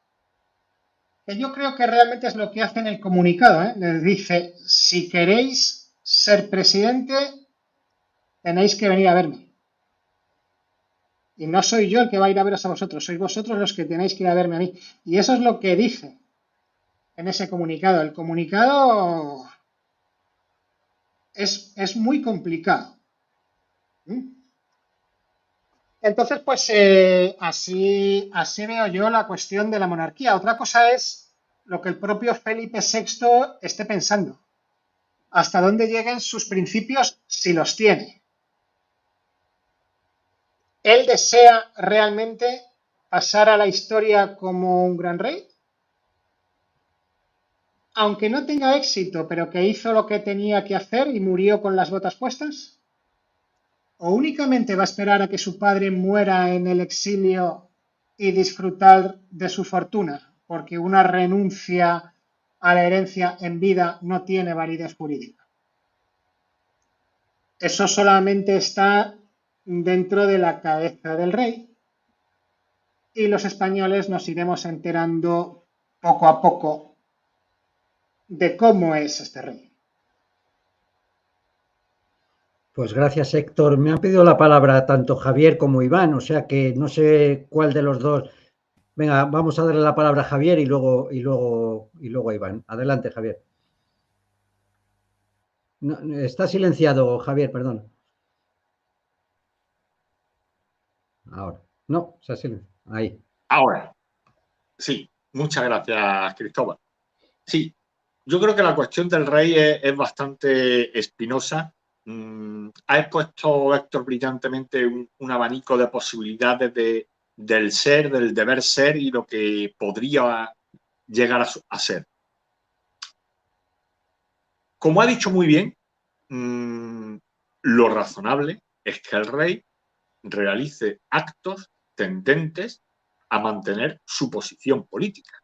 Esto es, a perpetuar la corona sobre sus sienes y mantenerla firme para él poder legársela algún día a su hija heredera, Leonor. Esto sería lo razonable y lo que cualquiera podría esperar de cualquier actor político que pretenda conservar el poder. Ya nos enseñaba Antonio García Trevijano que los principios básicos y esenciales de la política son su conquista y posterior conservación, que es algo que también nos enseñaba Maquiavelo. Muy bien. El rey en este momento ha propuesto a Feijóo. Hablaba Héctor de qué es lo que debería o no hacer el rey para mantener su posición tras una eventual investidura fallida del señor Feijóo. Es cierto, como dice Héctor, que el comunicado de Casa Real del rey dice: yo no puedo tomar en consideración la existencia de los apoyos que el señor Sánchez exhibe ante los medios de comunicación porque esos apoyos a mí no me han sido comunicados. El rey no se informa por el telediario. Al rey hay que acudir a verle y decirle: yo apoyo a este candidato. Porque el rey, insisto, no se informa por los telediarios. Las formalidades deben ser cumplidas y si no se cumplen, se pierden. Esa realidad se pierde. La realidad que el señor Sánchez expone ante los medios de comunicación no existe en Zarzuela porque no se ha constatado, no se ha verificado de forma material. ¿Por qué? Porque los representantes de determinados grupos políticos han rehusado acudir a la ronda de consultas a la que habían sido convocados. Ahora bien, algo que no impide la Constitución es que esos grupos políticos que rehusan acudir a la ronda de consultas designen al señor Sánchez como su representante. Porque lo que dice el artículo 99 de la Constitución es que el rey recibirá en consultas a los representantes de los distintos grupos políticos, pero no dice que cada grupo político deba designar a un representante de forma independiente. El Rey Batasuna puede decir: a mí quien me representa es Pedro Sánchez. Junts por Cataluña o Junts pel Sí, o como diantres se llame ahora, puede decir: a mí quien me representa es Pedro Sánchez. Y lo mismo puede hacer Esquerra Republicana de Cataluña. Y con eso ya está cumplida esa formalidad. No. Cuando yo decía anteriormente que yo creo que el rey se ha hecho prisionero de su propio comunicado, es que al afirmar que la costumbre le obliga a proponer en primer lugar al candidato con más escaños, lo que está haciendo es afirmar de forma implícita: mi segundo candidato es el segundo con más escaños. Y ese es Pedro Sánchez. Vengan o no vengan a verme. Y dejando aparte la posibilidad fáctica de que esos grupos políticos que rehúsan acudir a la ronda de consultas puedan eventualmente designar a Pedro Sánchez como su representante político, que es lo único que pide el artículo 99 de la Constitución. Y a partir de ahí, el señor Sánchez, el rey, estaría ya obligado a designar al señor Sánchez como candidato a la investidura del gobierno. Pero aún así, prescindiendo de eso, el rey se ha hecho prisionero de la designación de Pedro Sánchez al afirmar que la costumbre le obliga a nombrar, a designar en primer lugar al candidato con más escaños. Si esa es la costumbre, en tal caso, el segundo candidato, si el primero falla, tendrá que ser razonablemente el segundo con más escaños. Y ese, amigos míos, es Pedro Sánchez. Si continuamos con la cuestión del rey y la eventual aceptación del rey de un proceso constitucionario que pueda impulsar el bloque federalista, nos encontraríamos con que el rey se convertiría en un monarca federal. Ya lo comenté anteriormente, bromeé, que es algo que hago también en el libro, con la eventualidad de que el rey se pueda convertir en un emperador de caciques, pero esto no es algo descabellado. Ha habido ya propuestas puestas por escrito y en firme, y firmadas nada menos que por Manuel Cruz, que fue presidente del Senado 4 meses después de haber firmado esa tribuna, que firmó de forma conjunta con José Antonio Zarzalejos, que es el periodista que dio la exclusiva de la abdicación de Juan Carlos. Esto es, un periodista del que todos sabemos que tiene conexiones, muy buenas conexiones en Zarzuela, firmó un artículo en el que le pedía al rey de España que se convirtiera en un monarca federal, que diera por liquidada el statu quo actual y que pusiera en marcha un proceso constitucionario que derivara en un Estado federal. Esto lo firmó José Antonio Zarzalejos, insisto, y Manuel Cruz, conocido federalista también del PSC, que fue elegido presidente del Senado en mayo de ese mismo año, de 2019, del año en el que firmó esta tribuna. Y esa tribuna fue publicada nada más y nada menos que en el día de la Pascua Militar del año 2019, el 6 de enero del año 2019, que es la Pascua Militar inmediatamente posterior al 40º aniversario de la Constitución española. El rey venía de celebrar el 40º aniversario de la Constitución y un mes más tarde exactamente tenía en la prensa una tribuna en la que le pedían que se convirtiera en un monarca federal. Yo creo que esto es muy peligroso. Me da la impresión de que el rey no se va a oponer, porque oponerse es significarse, y este rey o bien está muy mal aconsejado o entiende muy mal sus funciones. Porque permitidme que me extienda un momento nada más en una cuestión que yo creo que es absolutamente esencial. La Constitución le impone al rey neutralidad en la esfera de la política. Pero, amigos míos, en la esfera de lo político no. En la esfera de lo político, la Constitución le impone al rey obligaciones. Y su obligación en la esfera de lo político es la defensa de la permanencia y la unidad de la nación política española. el rey no puede inmiscuirse en las acciones políticas de los poderes del Estado. Por esa razón, cuando se produjo la rebelión de la Generalidad, el golpe a la nación, en su mensaje del 3 de octubre, llamaba a los tres poderes del Estado y les decía: señores, cumplan ustedes con sus obligaciones porque es su responsabilidad de ustedes el mantenimiento del orden constitucional. Yo no estoy capacitado para ello constitucionalmente. Son ustedes quienes tienen que mantener el orden constitucional. Ahora bien, si lo que esos tres poderes del Estado, unidos o por separado, sus acciones atacan la unidad y la integridad de la nación política española, amigo mío, ahí la Constitución sí le impone obligaciones al rey. Y no de neutralidad, sino de activa defensa de la unidad y de la integridad de la nación política española, cuya defensa está encargada por la propia Constitución, en el artículo 8, a las Fuerzas Armadas, de las que el propio monarca es capitán general. Hasta aquí mis observaciones sobre la posición del rey Cristóbal.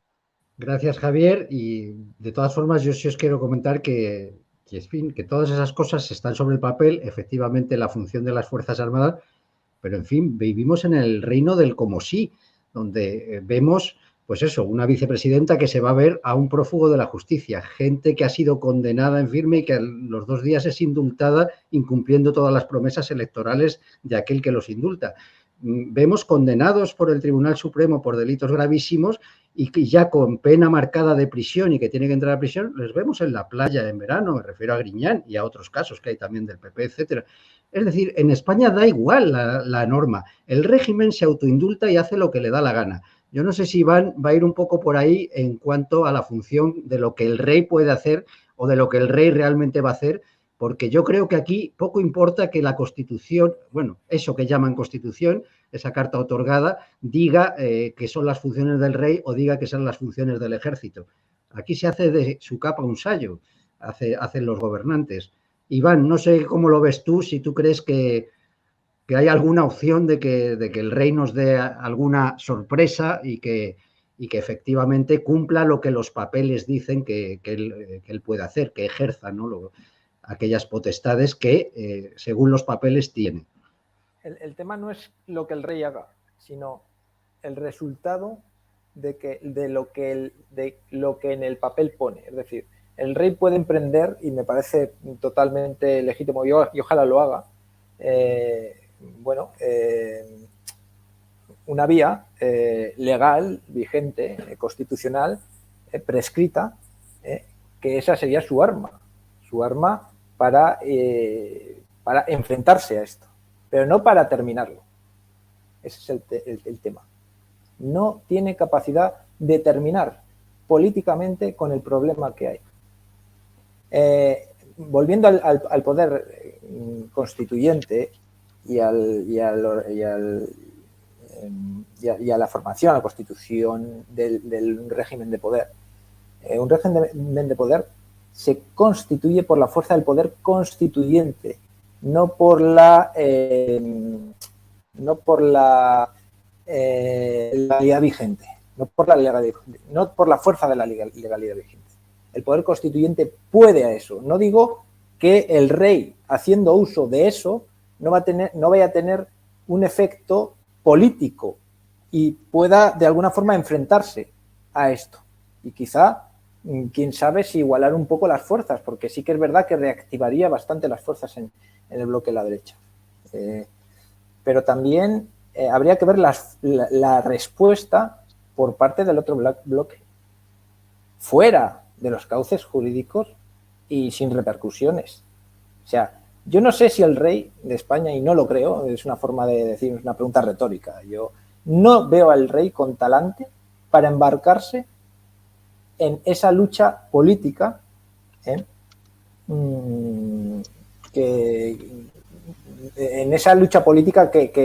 se encauzaría a partir de alguna de estas opciones que habéis propuesto, en la que el rey toma partido y sin salirse de la ley, por supuesto, como a él le pertenece. Obviamente, ojalá lo haga, porque podría suponer, bueno, quién sabe, si sí una respuesta fuerte a todo esto, pero no lo veo. La clave es que ahora mismo y siempre, lo político está por encima de lo jurídico. Y lo político se va a imponer a lo jurídico. Y aquí yo veo una fuerza política que hoy no veo en otro sitio, que es una fuerza política de índole constituyente, porque es una fuerza política bastante fuerte, que se está constituyendo, y un grupo constituyente que se está constituyendo, que eso va a poder a lo jurídico. Lo estamos comprobando, lo estamos diciendo ya en el programa. Va a haber una reinterpretación por mis morenos, como dice alguno, por mis partes morenas, de que esto va a ser así y va a ser así. Me ha gustado lo que ha dicho Héctor sobre que el mito fundador, ha dicho fundante, para mí es más fundador. Es una cosa que se funda en un momento y que no. Un mito fundante es algo que camina constantemente en la historia de ese régimen y lo renueva. Un mito fundador sirve para justificarlo y dura lo que dura, como el mito fundador de la transición, que duró pues unos 30 años y no duró más. Ya no habla nadie de aquellos mitos fundadores que tuvieron lugar. Pero sí que es verdad que una república podría servir mucho de mito fundador.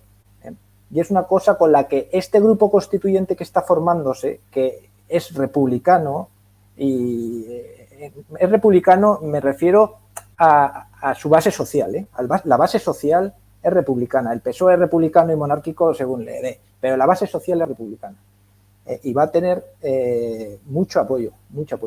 Entonces, yo veo que sí, me ha gustado eso que ha dicho Héctor, de que la república, y es más, creo que la monarquía en España tuvo su función en el régimen del 78, porque el rey, en tanto que heredero de Franco y del Estado franquista, fue el repartidor del botín, el primer repartidor del botín, y era el que dirigía el cotarro. En inicio fue él. Y luego se revistió de legitimidad y salvó sus posaderas en Zarzuela cuando se eligió como el salvador de España. Y eso fundó un mito, fue uno de los mitos fundadores del régimen del 78. Ya no tiene ese poder la monarquía. La monarquía carece de legitimidad como la tuvo el rey, una legitimidad de salvador que la tuvo su padre, y carece de ese poder que tuvo su padre también como el repartidor. O sea, no le es útil a la oligarquía, ya no le es útil la monarquía. A la oligarquía política ya no le es útil la institución de la monarquía. Entonces, yo la república la veo muy, muy probable. Muy probable. Ahora, yo ojalá el rey Felipe, y creo que sería una respuesta, si quiere luchar, lo mejor sería hacer lo que ha propuesto Javier o incluso Héctor, ¿no? Jugar, y además con la ley, no tiene, pero eso no va a ser finalista. Cuando hay un régimen perfectamente implantado y se respeta un Estado de Derecho, lo que dice la ley es finalista, termina. Aquí no. Y eso es un aspecto que quiero remarcar. Y no quiero decir mucho más sobre este tema porque tampoco es una cosa que quiero decir que quería hablar también de la amnistía, pero quizá ahora abres tú el bloque, Cristóbal, y ya empezamos otro bloque para hablar de la amnistía. No, bueno, sí, la amnistía la hemos tratado también. Yo en mi... es que quiero decir una cosa muy importante sobre la amnistía. Pues adelante, dilo ahora, aprovecha, porque si no ya vamos a pasar al bloque final. Tiene un carácter también constituyente. La amnistía es despreciar el orden jurídico y político, porque ese orden jurídico está enmarcado en orden político, es despreciar ese orden. Es despreciar ese orden. La amnistía va contra un delito. Va contra algo. Dice, esto no debería ser así. La amnistía te está diciendo, esto no debería ser así. Y la amnistía, suelen haber amnistías justo cuando se va a cambiar de régimen. Mismamente, al fin, cuando terminó el franquismo, hubo una amnistía para absolver de los delitos y de la prisión a muchos presos del franquismo. Porque se está despreciando eso que hay, esas penas, esos delitos que prescriben el Código Penal o la legalidad vigente en ese régimen. Por tanto, la amnistía, en la cual yo creo que puede, y como has dicho tú, ya están jugando con el lenguaje, pueden llevar a cabo, es el preludio de un proceso constituyente o constitucional, ¿vale? Para ser ahí preciso. Entonces, quería apuntar eso, es que la amnistía no es poca cosa, no tiene simplemente, y por eso los nacionalistas no quieren indultos ni nada, no quieren perdón. Por ejemplo, en el 23F a los Armada o a Barrio Nuevo y Vera, cuando se les indultó por sus crímenes, ¿no? En el caso de Vera, Barrio Nuevo es por el GAR, fue un indulto, un perdón a esas personas individuales. No se está, en ningún momento se está en contra de ese delito, de esa pena, de esa ley. No se está en contra de eso. La amnistía sí. La amnistía apunta a eso y dice, esto no está bien. No está bien. Y el delito que han cometido los nacionalistas, que está encuadrado en la legalidad, es congruente con la idea de que España es una e indivisible. Es congruente con eso. Y si se amnistía, se está dando lugar a que eso esté mal. Y eso abre la puerta, a lo que ya he venido diciendo Javier Torros, de un proceso federalista. Es que a mí la palabra federalista tampoco me gusta, porque respeto mucho también a esos norteamericanos que escribieron una revista llamada El Federalista, donde, bueno, ahí está, bueno, además son los principios nuestros de la separación de poderes, que también explicados están ahí de forma pragmática, ni siquiera es un libro teórico de derecho, es un libro de acción política magnífico, en el cual hubo un federalismo que fue fundante de la nación política de Estados Unidos, ¿vale? En el caso de España, yo siempre tiendo a llamarlo un proceso federalizante, federalización, porque el federalismo y federar algo es unir algo que está ya previamente separado bajo un pacto de fe en el cual todos los agentes que se unen en una posición de igualdad, ¿vale? Y aquí también estamos hablando de que se va hacia una simetría, un multinivel, el que primero llegue se lleva el mejor cacho. Eso es lo que hay en España. Eso es lo que hay en España y se corresponde perfectamente con la naturaleza del poder político español. Se corresponde perfectamente con eso. Entonces, pues sí, yo estoy de acuerdo con, ya como antes ha dicho Javier, yo el Broken Frankenstein simplemente es porque es el nombre popular, lo utilizo porque es el más popular. Y creo que es más acertado, por supuesto, lo que él dice de federalista. Pero admíteme también esta matización de que el término federalista tampoco es lo preciso que debería ser. Pero bueno, eso ya sería rizar el rizo. Hombre, gracias, evidentemente. Javier, adelante. Sí, estoy de acuerdo con lo que comentaba Iván. Evidentemente, el proceso de constitución de los Estados Unidos de América con respecto al proceso por el que nos quieren llevar aquí los caciques del 78 no tiene absolutamente nada que ver una cosa con la otra. En los Estados Unidos, las 13 colonias originarias que se independizaron de la corona británica y que le hicieron la guerra al Parlamento británico porque les negaba el derecho a la representación política en la Cámara de los Comunes en Westminster, pues ellos procedían de la nada política. Y procediendo de esa nada política, se federaron entre sí, dando entidad política originaria a cada una de esas 13 colonias. Claro, tenía su razón de ser el federalismo en los Estados Unidos. De hecho, los artículos de la revista El Federalista, como bien ha dicho Iván, constituyen un tratado de acción política colosal. Es algo fantástico, pero el que sea la misma palabra no significa que sea una palabra siempre apreciable o siempre con connotaciones positivas. lo son en función de en qué se aplique. Del mismo modo que la palabra guerra, así tomada de forma aislada, pues puede tener consideraciones tanto negativas como positivas si lo que defienden es una causa justa.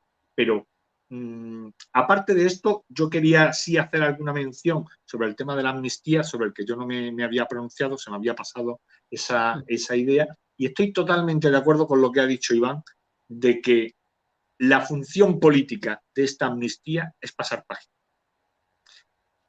Porque la función política de la amnistía es crear en el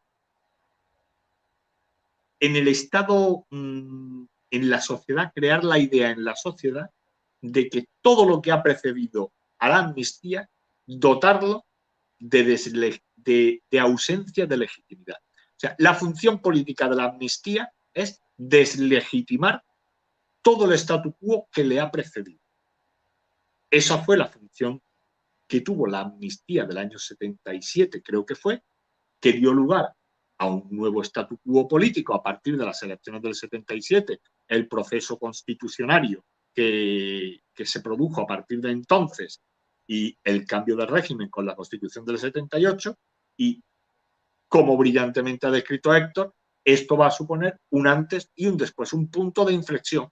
Lo que hace la amnistía es deslegitimar lo que le precede para blindar y legitimar todo lo que pretenden continuar a partir de la amnistía, que será ese proceso constituyente mediante actos constitucionales. Gracias, Javier. Pues adelante, Héctor, que también querías añadir algo sobre esta cuestión. Y no, continuando con esto de la amnistía y el indulto, la amnistía consiste en hacer que el delito que cometió el reo ya no es delito. Por eso está, como decía Iván, en los cambios de régimen. La amnistía representa un cambio de legalidad. Por eso hubo amnistía en la transición con la muerte de Franco. En cambio, el indulto no implica la desaparición del delito, sino que únicamente implica el perdón. Y ese perdón es la función real del rey, no del Consejo de Ministros, ni del Parlamento, ni del presidente del gobierno en la actual Constitución. Cuando las monarquías dejan de ser absolutas y se vuelven bien constitucionales, bien parlamentarias, bien partidocráticas, tal, el rey ya no juzga, pero conserva la potestad de perdonar. Esa fue la perversión de las funciones del rey firmando los indultos. ¿Vale? Respecto a la federación, federar significa unir lo que está separado. Aquí estamos viendo otra vez la perversión del lenguaje de la que hablábamos antes.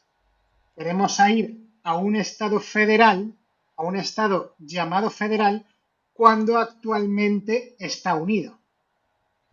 Es imposible, es una perversión. A donde vamos no es a una federación, sino a una separación. Si quieres rizar el rizo, tendrías que separarlo todo primero, aunque solo sea un segundo, y después volver a juntarlo de una manera federal. Pero lo que están haciendo es separar, no es federar. Es exactamente lo contrario. Ahí está la perversión del lenguaje por parte de la política para conseguir la política sus fines, usurpando las funciones constitucionales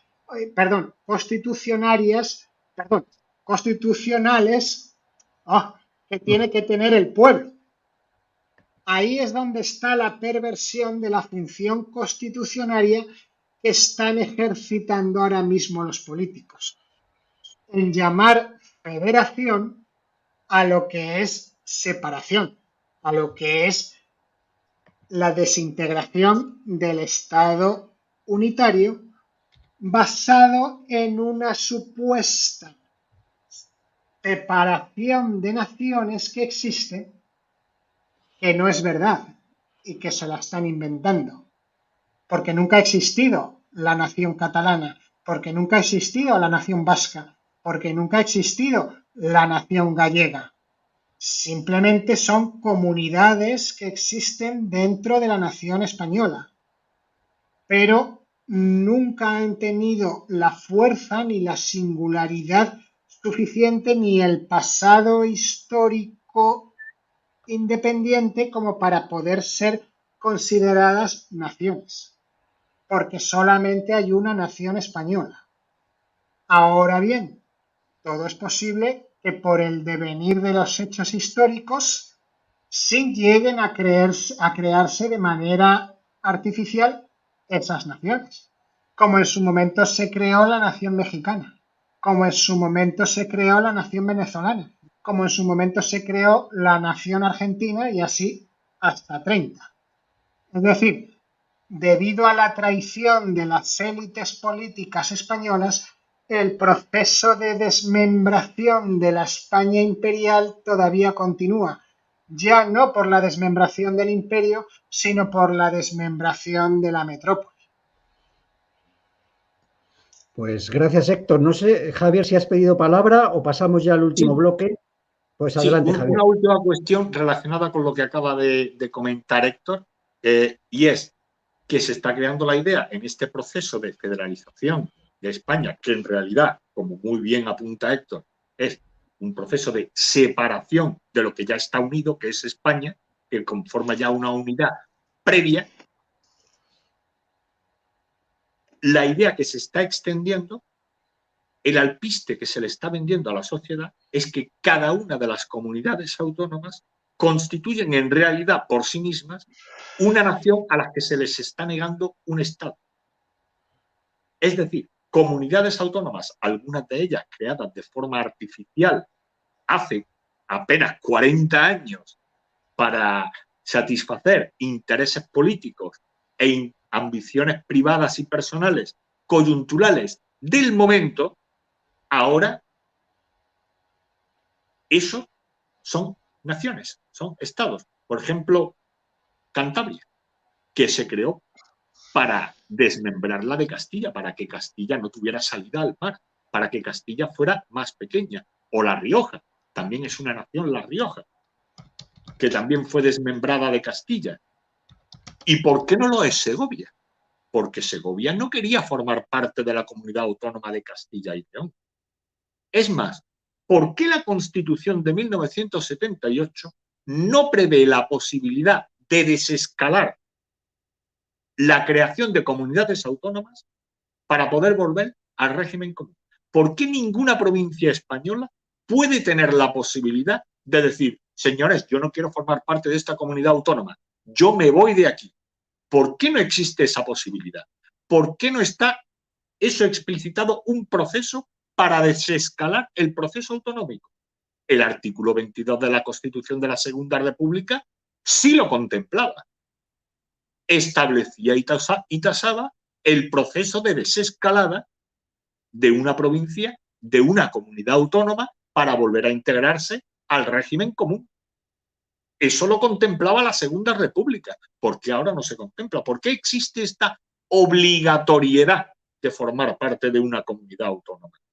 Porque eso es lo que existe. Y una vez que existe la obligatoriedad de formar parte de una comunidad autónoma, ahora se está creando la obligatoriedad de que cada comunidad autónoma constituya por sí misma una nación a la que el malvado régimen del 78 le niega erigirse en Estado.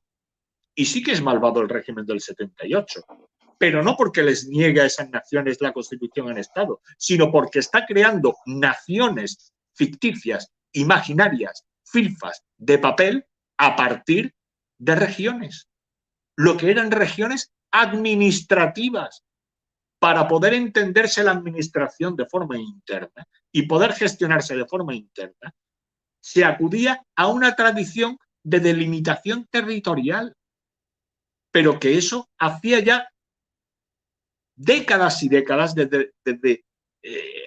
desde antes incluso del fin de la guerra de independencia.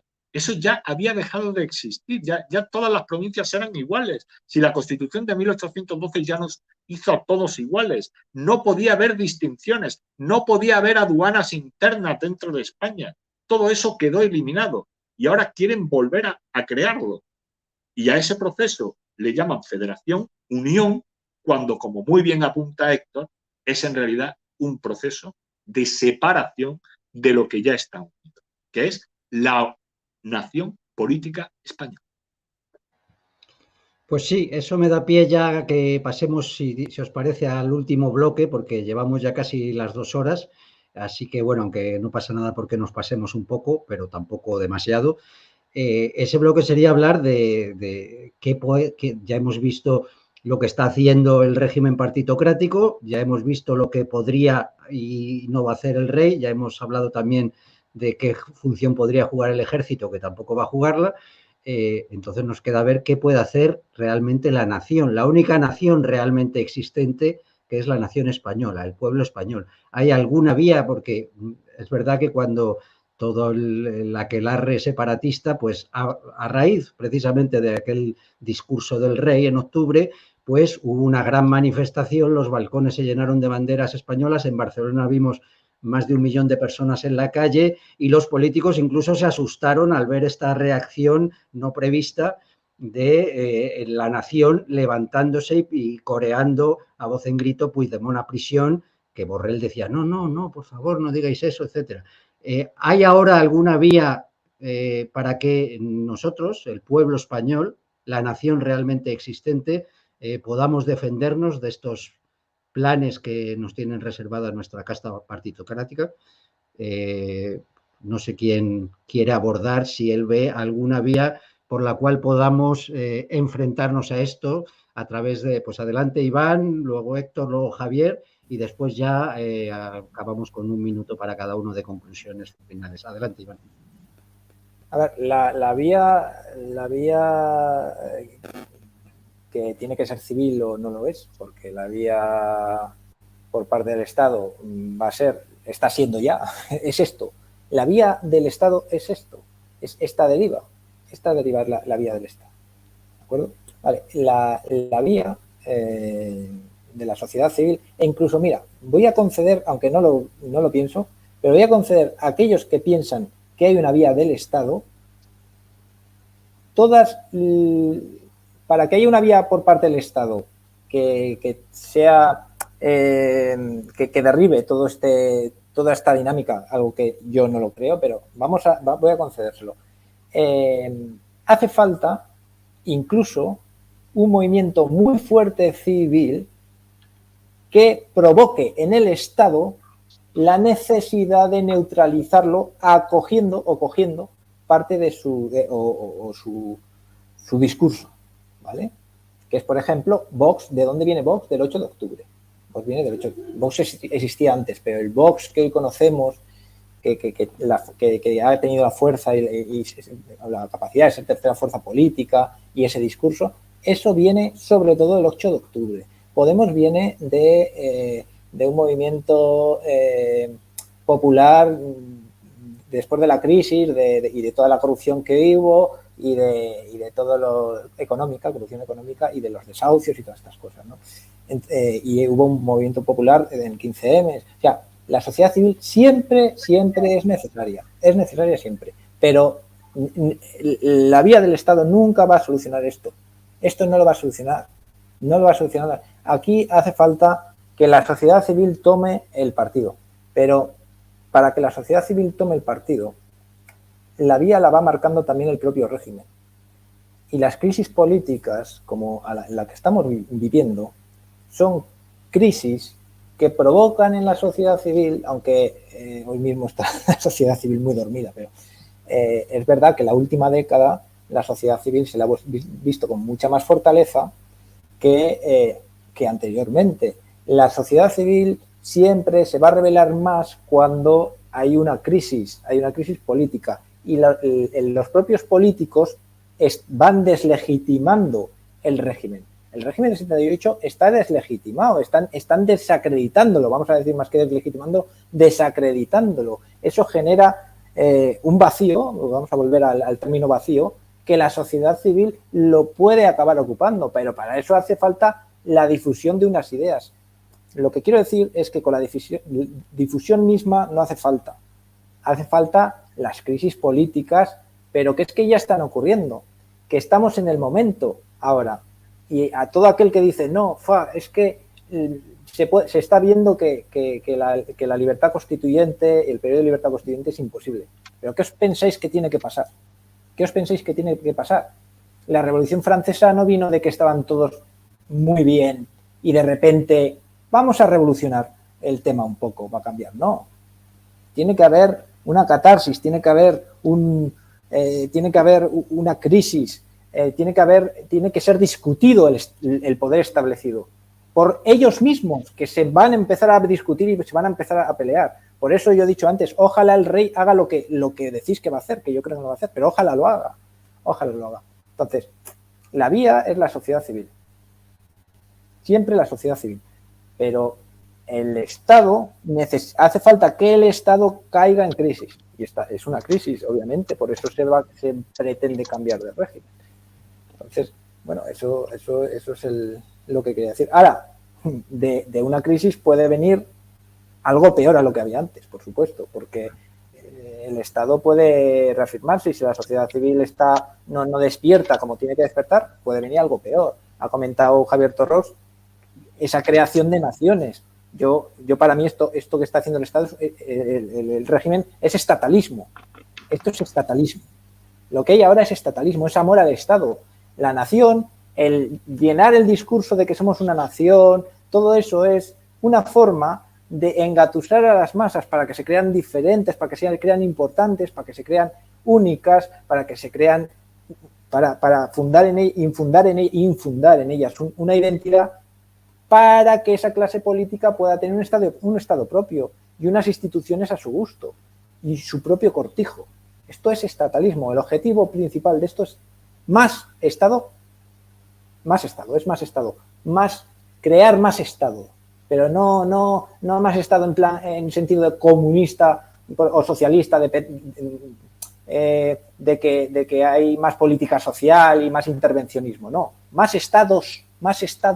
Es estatalismo, es amor al Estado, es querer tu propio Estado, cada uno su Estado, y replicar, es una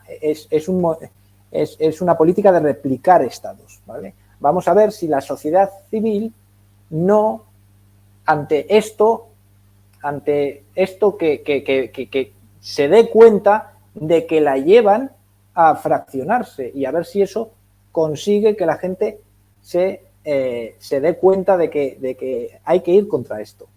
Y, por supuesto, tiene que haber unas ideas fuertes, pero también esto va a provocar en la sociedad civil más gente dispuesta a escucharlas. O sea, hay una dialéctica, ¿vale? Sociedad civil, Estado, hay una dialéctica. Pues muchas gracias, Iván. Muy, muy interesante ese análisis que has hecho y ahora me gustaría escuchar a Héctor y después Javier Torrox y ya vamos terminando con esto, si os parece. Bueno, luego si queréis os dejo una ronda por si se os ha quedado algo, pero vamos adelante con Héctor y después Javier. Adelante, Héctor. ¿Cómo lo ves tú que podemos hacer los españoles frente a esta deriva que ha tomado el régimen? Sí, gracias, Cristóbal.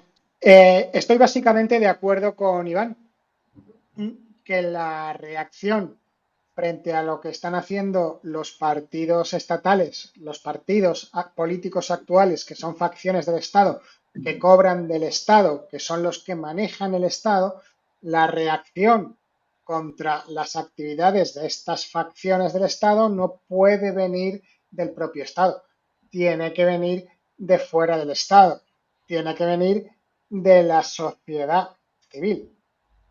Y para que eso se llegue a producir, para que podamos hacer algo para oponernos ante ese proceso constitucionario que están llevando a cabo los jefes de estos partidos, lo primero que hay que hacer es no votar a esos partidos, no votar a ninguno. Cada vez que se introduce un voto en la urna en este régimen político, sea un voto nulo, sea un voto en blanco o sea un voto válido a cualquier partido político que se esté presentando en este régimen, ese voto es un empujoncito hacia adelante para este proceso constitucionario de falsa federalización de España. Al no poder elegir con tu voto, para lo único que sirve el voto es para dar legitimidad y para dar fuerza a ese proceso del que estamos hablando aquí toda la noche. Y no sirve para nada más. Los partidos políticos actuales del régimen del 78 que se presentan a las elecciones cobran del Estado. Lo que desean es seguir cobrando del Estado. Por lo tanto, no van a hacer nada en contra de esta deriva que ellos mismos están haciendo, porque lo único que quieren de una manera o de otra, como partido, es seguir cobrando. Por lo tanto, primera cosa que hay que hacer, no votar. Te digan lo que te digan.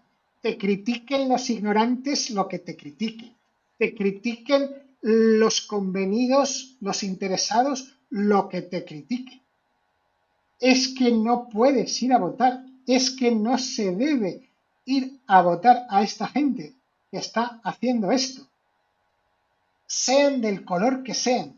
Da igual, bajo este régimen sin libertad política, todos los partidos al fin y a la postre son exactamente lo mismo. No hay diferencias entre ellos. Por tanto, si no te gusta el proceso federalista del que tú, ciudadano, no formas parte, lo único que en primera instancia puedes y debes hacer es no ir a votar. Si prefieres hacer caso del telediario, de todos los periodistas a sueldo de esos partidos del Estado, porque te van a insultar, porque te van a criticar, porque no sé qué, si eres débil y no tienes voluntad propia, tendrás que asumir las consecuencias de tus propios actos. Entonces, como siempre que sucede, pues la sociedad fundamentalmente se dividirá en 3 tercios. Habrá un tercio que se acomode a lo nuevo, que le vendan la federación y que le parezca bien. Habrá otro tercio que siga defendiendo la Constitución del 78 y el régimen actual que todavía tenemos. Mucho ojo con Vox, no se quede anquilosado ahí, con la nueva facción de Vox que está tomando el poder y relegando de los órganos del partido a los que había hasta ahora. Y luego habrá, como siempre, el tercio laocrático, el tercio revolucionario, que lo que quiere es avanzar, que lo que tiene es que luchar por la conquista de la hegemonía cultural y que la gente entienda la política española para así poder tomar decisiones bien informadas y no lo que te diga el periodista de turno en el telediario o en la emisora de radio, que todos al final te dicen lo mismo. Entonces, lo que hay que luchar es por la consecución de esa hegemonía cultural y que de una vez por todas la nación española alcance la mayoría de edad en términos políticos y no se limite cada ciudadano a repetir los mantras del periodista de turno que tanto le gusta. En realidad está a sueldo del Estado y que en realidad le dice lo mismo que el periodista al que odia. Y es por aquí por donde hay que avanzar. Pues muchas gracias, Héctor. Muy interesante también esas propuestas. Y vamos a escuchar ya por último a Javier Torrox a ver cómo lo ve que podemos hacer la nación española frente a esto. Adelante, Javier. Sí, gracias, Cristóbal. Pues estoy muy de acuerdo tanto con Iván como con Héctor. Abundaría en lo siguiente. A la suma de la necesidad de conquistar una hegemonía cultural en el seno de la sociedad civil, esto es evidente que es algo que hay que conseguir. Si esto no se consigue, eso la idea que nos traslada es que hay que continuar la lucha, que la lucha es ardua y que queda mucho camino por recorrer, tanto camino por recorrer como el que falta para la conquista de esa hegemonía cultural. Esto no es fácil. Quien quiera éxitos fáciles no los va a encontrar aquí. La libertad no ofrece éxitos fáciles. Es un camino difícil, pero que estamos dispuestos a recorrer y que la sociedad tiene que estar dispuesta a recorrer. Y a medida que lo recorra, ese camino se hará más fácil. Y a medida que se sumen corazones, espíritus e ímpetus, ese cuerpo social crecerá. Y a medida que ese cuerpo social crezca, surgirá una vanguardia política. Y esa vanguardia política se pondrá al frente de esta hegemonía cultural que hemos de conquistar y reivindicará como propias nuestras reivindicaciones actuales. Pero para eso hace falta que en el seno de la sociedad civil se conquiste esa hegemonía cultural, para que se pueda producir en las élites del poder una catarsis y que dentro de esas élites haya quien quiera aprovechar esa hegemonía cultural, abanderarla y provocar la caída del régimen del 78, promoviendo la libertad política de los españoles a través de un proceso de libertad constituyente.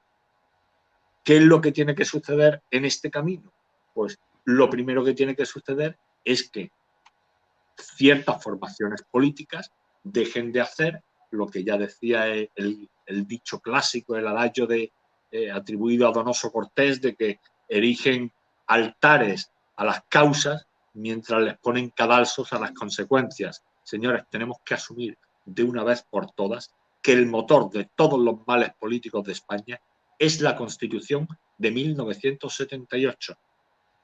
La defensa de la Constitución de 1978 no hace más que poner en peligro la unidad y la integridad de la nación política española. Y tiene mucha razón Iván cuando habla de que aquí lo que hay en este proceso federalizante es mucho estatismo.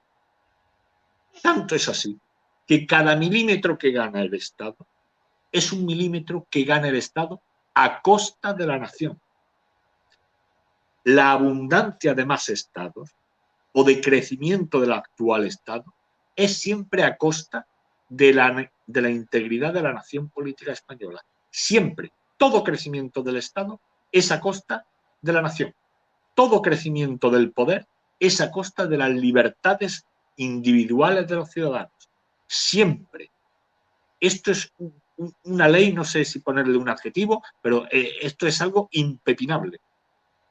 Que es así, que funciona así la política. Allí donde crece el poder es porque está tomando libertad de alguien. Crece a costa de otro poder. No, el poder no se crea, es como la energía. No se crea ni se destruye. Cambia de manos.